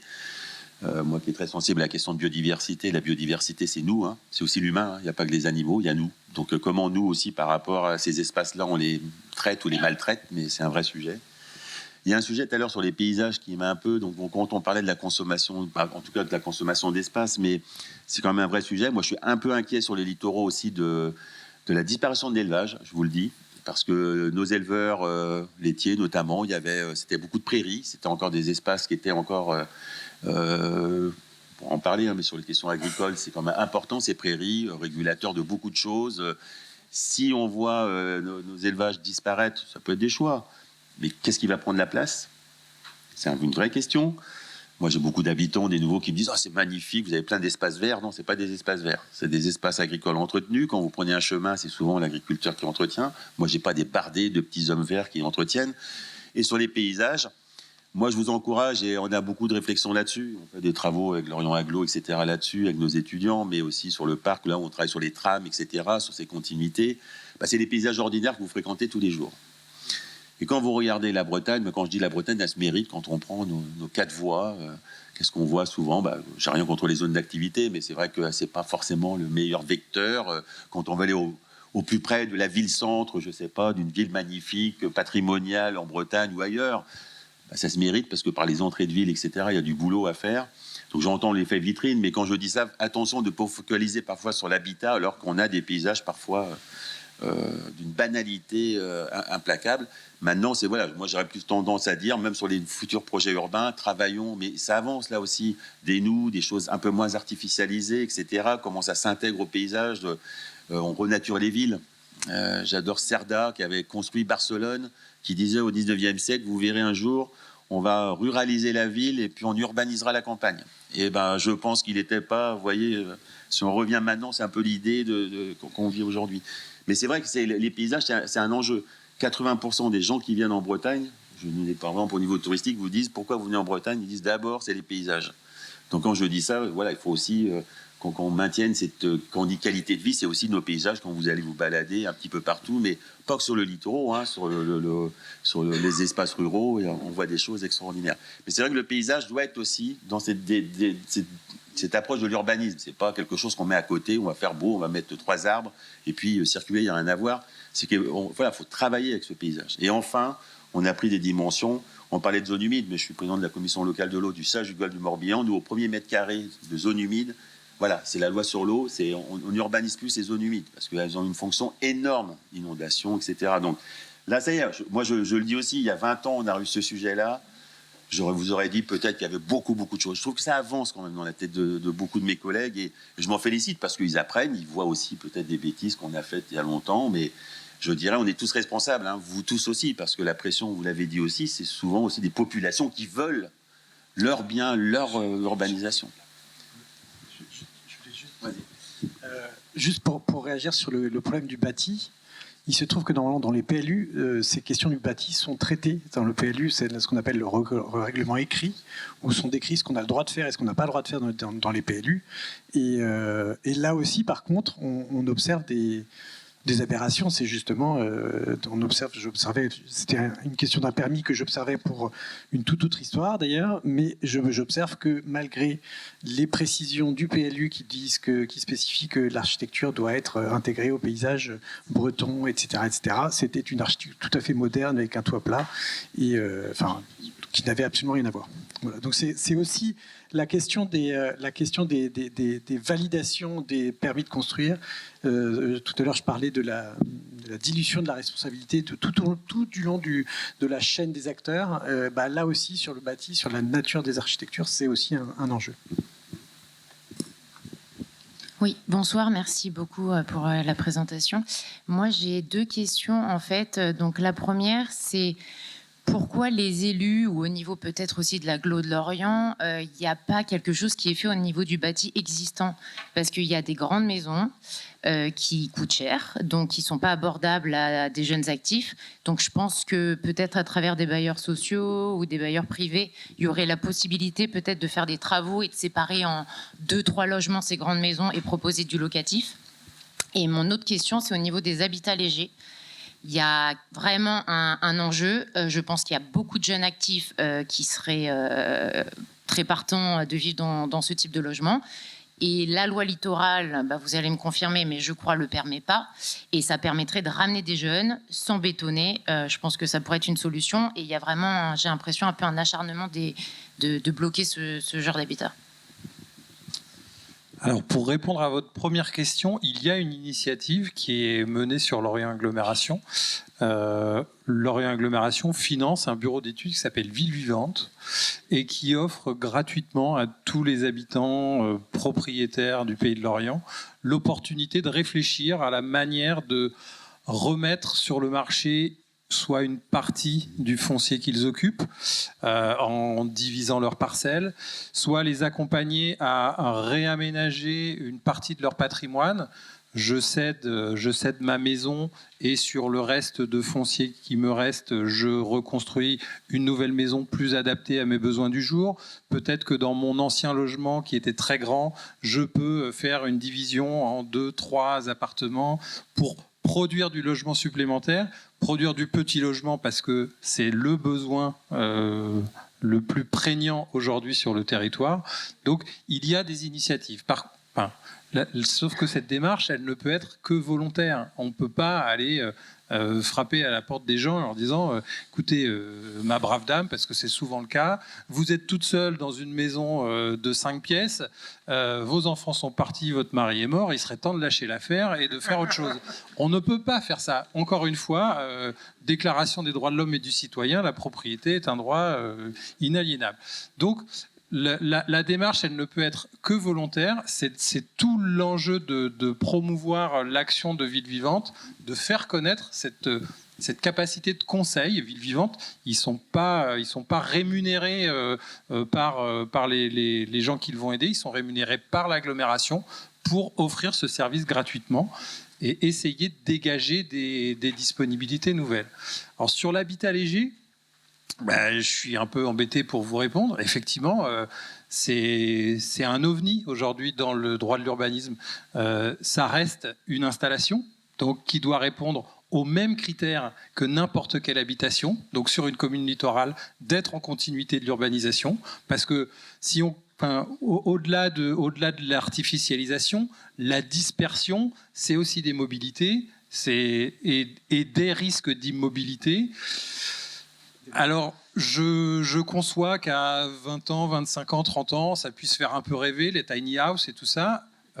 Mettons-nous bien dans la situation de vivre dans une tiny house 12 mois sur 12, dans un petit espace, avec des capacités d'évolution par le principe même de ce qu'est une tiny house, c'est-à-dire qui doit être sur un matériel roulant, donc qui peut pas s'étendre sauf à être multiplié. Aujourd'hui, on n'a pas la solution juridique pour trouver des emplacements autres que des emplacements classiques de l'habitat, du terrain constructible en continuité des agglomérations et villages existants. Alors juste sur l'habitat léger, je vous encourage à aller sur le réseau. Je suis administrateur de Bruded où on porte ces sujets-là. Et en effet, comme disait Arnaud, aujourd'hui, moi, si je veux le faire dans ma commune, il faut que j'ai un terrain constructible, donc peut-être communal, et que je puisse la possibilité de laisser, voilà, sous forme de location, je ne sais pas, mais la possibilité de ce type d'habitat. Je pense que ça peut être une réponse. Comme disait Arnaud, je ne pense pas une réponse à long terme, parce que j'ai une amie qui a eu sa fille qui a fait de l'habitat léger dans une commune de Loire-Atlantique. Très bien, puis il y a eu un premier enfant, donc sympa. Et puis il y a le deuxième, et tout d'un coup, ça devient un peu petit, mais vous avez raison, ça peut être une réponse aussi, peut-être partielle, mais ça peut être une réponse, et je crois qu'il ne faut pas balayer d'un revers de main. On parlait tout à l'heure de l'habitat, qu'est-ce qu'on peut faire ? À un moment donné, je le redis, c'est une maîtrise aussi publique. Moi, j'ai eu un bâtiment qui était en vente, je voyais plein de promoteurs. J'ai travaillé avec l'établissement public foncier pour essayer de le capter. Après, on va faire du logement, des petits appartements. Si je n'avais pas été volontariste, je le laissais partir au marché privé. Mais bon, là, au moins, j'aurais au moins 6 logements de locatifs pour des jeunes. Je m'en félicite. Alors, ça sera au cœur du bourg, donc voilà. Et puis, dernier point, oui, c'est des politiques vraiment volontaristes. Mais sur votre habitat léger, voilà, je pense que là, il faut qu'on avance vraiment parce qu'il y a des réponses. Donc, Bruded, vous allez voir, il y a plein d'expérimentations. Et puis, d'aller voir parfois vos communes en disant, mais pourquoi pas ? Moi, je le vois qu'on le fait pour de l'habitat saisonnier. Moi, j'ai beaucoup parfois de gens pour la conchyliculture qui viennent 3-4 mois. Comment on les loge ?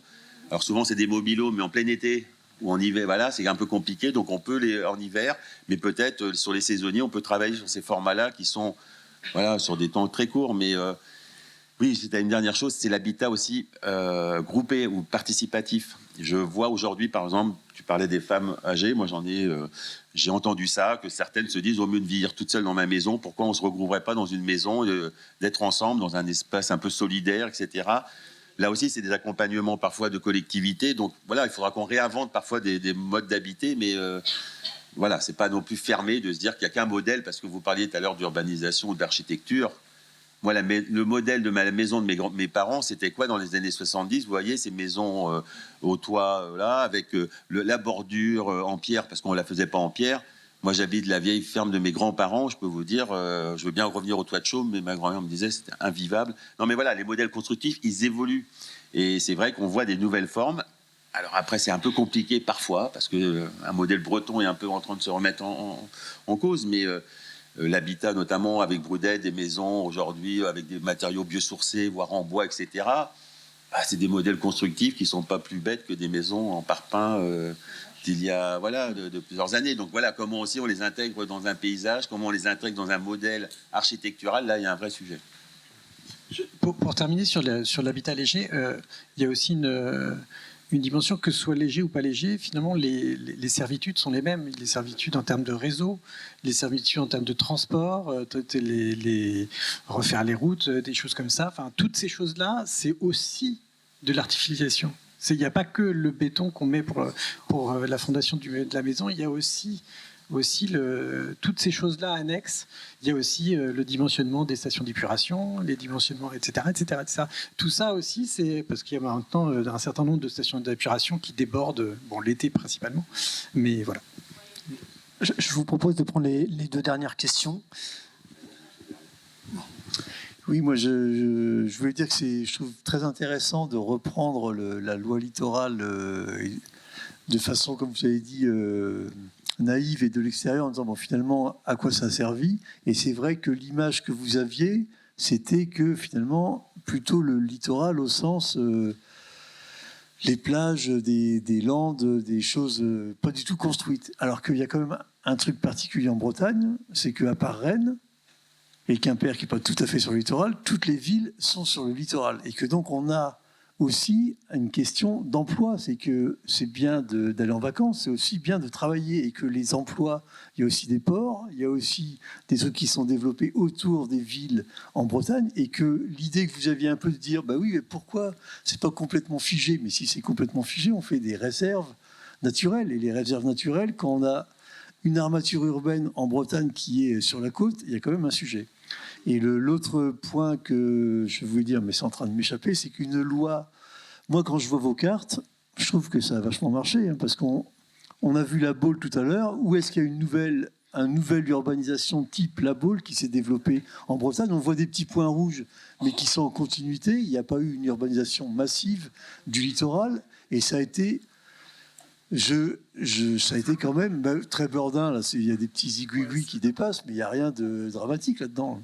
Je trouve que ça a quand même marché, même si c'est très compliqué, même si finalement c'est peut-être pas le même littoral non plus partout en France. Donc il fallait bien que la loi soit un peu floue, sinon on n'aurait pas eu de décentralisation et ça aurait été le ministre de l'aménagement du territoire qui aurait tout réglé de Paris. Donc il fallait laisser du flou. Et je trouve qu'il y a eu 40 ans de prise de tête avec les jurisprudences, mais ça a quand même produit quelque chose. Pour répondre sur votre premier point, effectivement, sur les chiffres entre gagner des habitants, gagner des emplois, il n'y a pas de corrélation avec le taux d'artificialisation des sols. En revanche, ce qu'on a observé, c'est qu'en général, ça marchait. Bétonné, ça marche quand c'est dans périphérie des grands centres urbains. Donc ça rejoint votre première remarque. Concernant la deuxième remarque, moi je reste persuadé qu'une loi doit être précise. Sinon, c'est pas, on peut pas dire, je sais pas, sur les autoroutes, il y en a, on va mettre à 130, d'autres on va mettre à 135. Pour moi, ça marche pas. Il faut que ce soit clair. Plus c'est clair, plus ça marche. Et je suis tout à fait d'accord avec vous sur le côté. Il faut voir aussi le côté positif des choses. On a échappé au pire, quoi.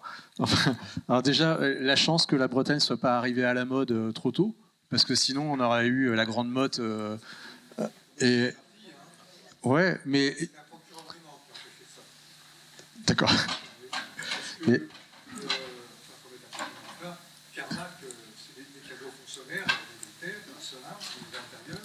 et la voie express était découpée de telle manière que, justement, les lois du littoral... On va vous donner un micro, parce qu'on ne vous entendra pas sur la vidéo, je pense.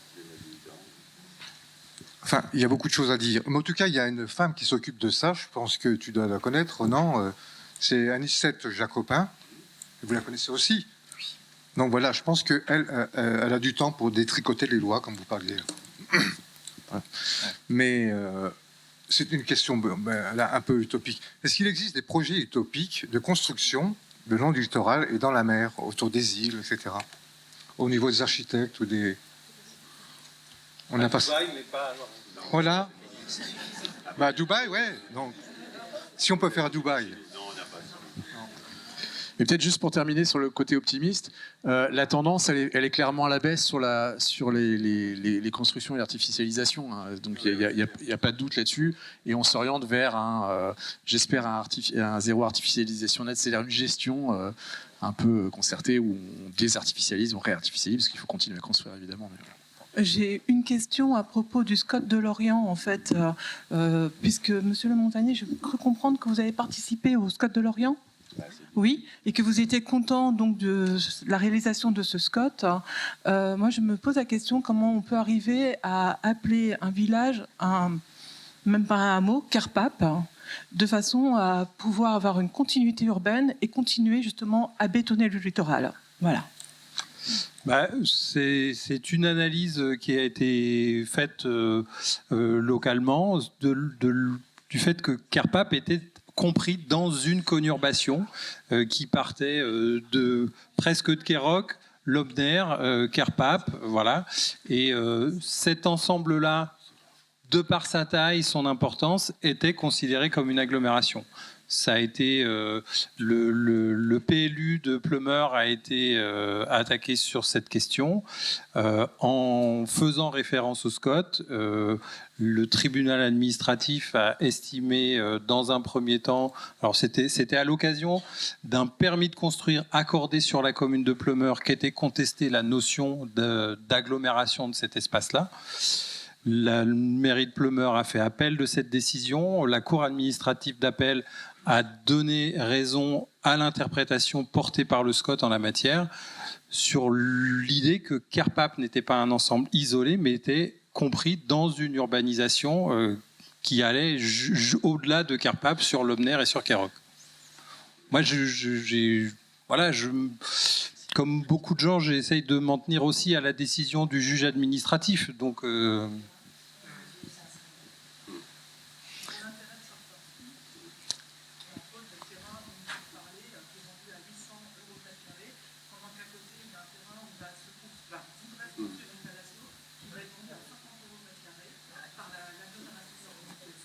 alors, par contre, pour ce qui est des sessions, je suis très mal placé pour vous répondre. Je vous propose de prendre une dernière question. Ah oui, ce sont des terrains. La majorité des terrains qui sont urbanisés, partout sont des terrains agricoles. Et je vais même aller plus loin en vous disant que la majorité des terrains qui sont urbanisés sont des terrains agricoles de bonne qualité. Pourquoi ? Parce que les installations humaines se sont toujours faites autour des meilleures terres de tous les pays du monde. On s'installe où on peut cultiver, et donc, par essence, c'est plutôt des bonnes terres agricoles qui finissent par être les terres urbanisées. Ouais. Oui. Je voulais poser peut-être la dernière question, si c'est possible. On était sur la question de trouver une nouvelle solution aussi pour faire cohabiter tous les publics. Et est-ce que vous pouvez me dire si on a de nombreux projets autour de la question du bail réel solidaire, qui est, je pense, un des enjeux qui commence à émerger plutôt dans les zones urbaines, mais je crois qu'on pourrait aussi le développer sur nos petites communes du littoral pour permettre à des jeunes d'éviter la pression foncière et d'avoir à prendre simplement en charge le bâti. Donc voilà. Alors, le bail réel solidaire, pour expliquer, par exemple, je prends mes grands-parents, ils étaient sur des baux amphithéotiques, souvent dans des fermes. Ils avaient les murs, mais ils n'avaient pas le terrain. Et donc, c'était un petit peu ça, ils payaient un loyer. Enfin, un petit peu, maintenant, c'est un petit peu ça. La maîtrise du terrain appartient à la puissance publique. Un consortium, parfois de communes, c'est souvent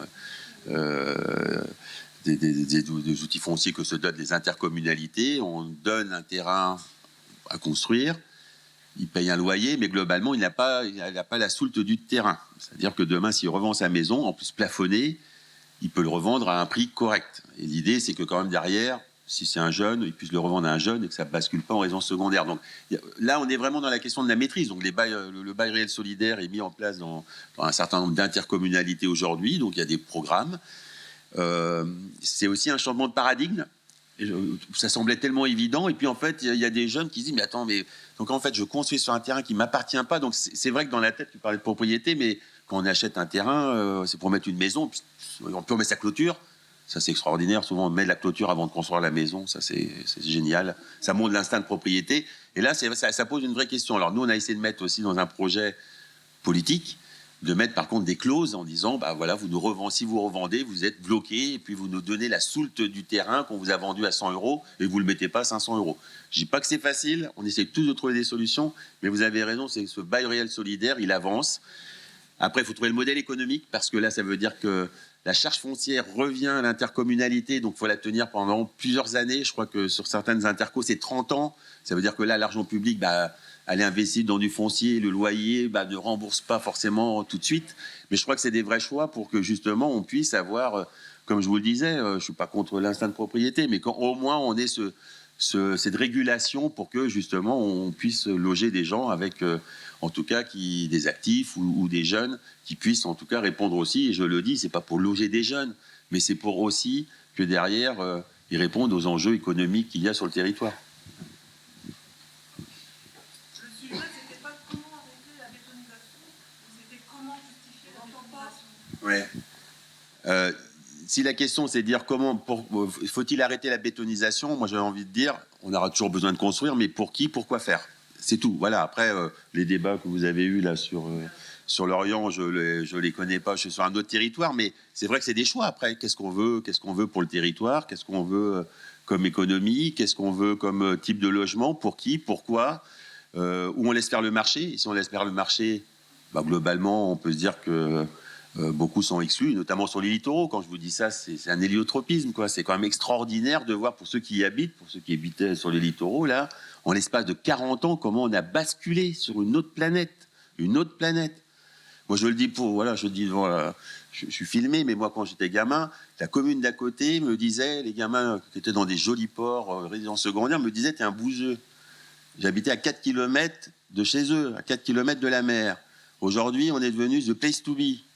Je me dis, mais c'est quand même dingue. Je suis quand même pas, j'ai un âge certain, mais je me dis, c'est incroyable que tout d'un coup, comment le littoral est devenu aussi un lieu de pression, de spéculation, il faut se le dire. Donc ça veut dire qui peut réguler aujourd'hui, si ce n'est, je le dis, souvent le politique, voire peut-être les lois étatiques, mais la loi littorale a eu ses vertus, je suis d'accord avec toi, Gilles, quand on fait un peu le tour de la France, il y a des endroits où, quand vous allez en Languedoc-Roussillon, je ne veux pas la dénoncer, mais je préfère habiter la Bretagne que le Languedoc-Roussillon, j'assume ce que je vais dire, mais globalement là aussi, soyons vigilants aussi pour que on ait des projets qui répondent à ce qu'on disait, qui le baillit souvent, un contrat social aussi qui prône un vivre ensemble, parce que là, ça va être un sacré enjeu aussi. On n'a pas parlé d'un sujet, c'est la densification qui est en train d'arriver. Ah, il faut densifier. Très bien. Je peux vous dire que quand on voit des pétitionnaires qui viennent en mairie regarder le permis de densification à côté d'un logement pour faire du logement social ou du logement pour ou des retraités, je peux vous dire que c'est surtout le fameux NIMBY, pas dans mon jardin, je veux bien chez les autres, mais pas chez moi. Et c'est là aussi qu'il y a un vrai sujet, et je vous encourage tous à méditer sur la question de l'intérêt général. C'est quoi l'intérêt général aujourd'hui? Quand on va densifier, ça ne se fait pas plaisir de voir le jardin d'à côté. On l'a vu pendant 50 ans, tout d'un coup, avoir 3 maisons en face. Mais il faut savoir aussi que, faut donner aussi peut-être le droit à d'autres d'arriver sur le territoire. Et ça va être ces questions-là de vivre ensemble. Et comme je le redis, et puis vos débats sur tel ou tel projet, c'est quel projet on veut pour un territoire. Point. Et c'est là que l'élection est on dit les élus, mais alors on parlait de participation citoyenne. Tu as parlé d'associations qui sont en effet parfois prises très virulentes, etc. Mais c'est le jeu démocratique, donc. On le disait, normalement il y a des lois pour nous cadrer, pour qu'ils soient respectés ou pas. Mais quand je dis ça, je le dis quand même. Je pense qu'il n'y a pas peut-être des élus ou des futurs élus dans la salle. Je peux vous dire que c'est un sacré sacerdoce, les questions d'urbanisme. Et notamment sur les littoraux, on n'a pas fini d'en parler. Je propose que ce soit le mot de la fin. Merci beaucoup de votre participation.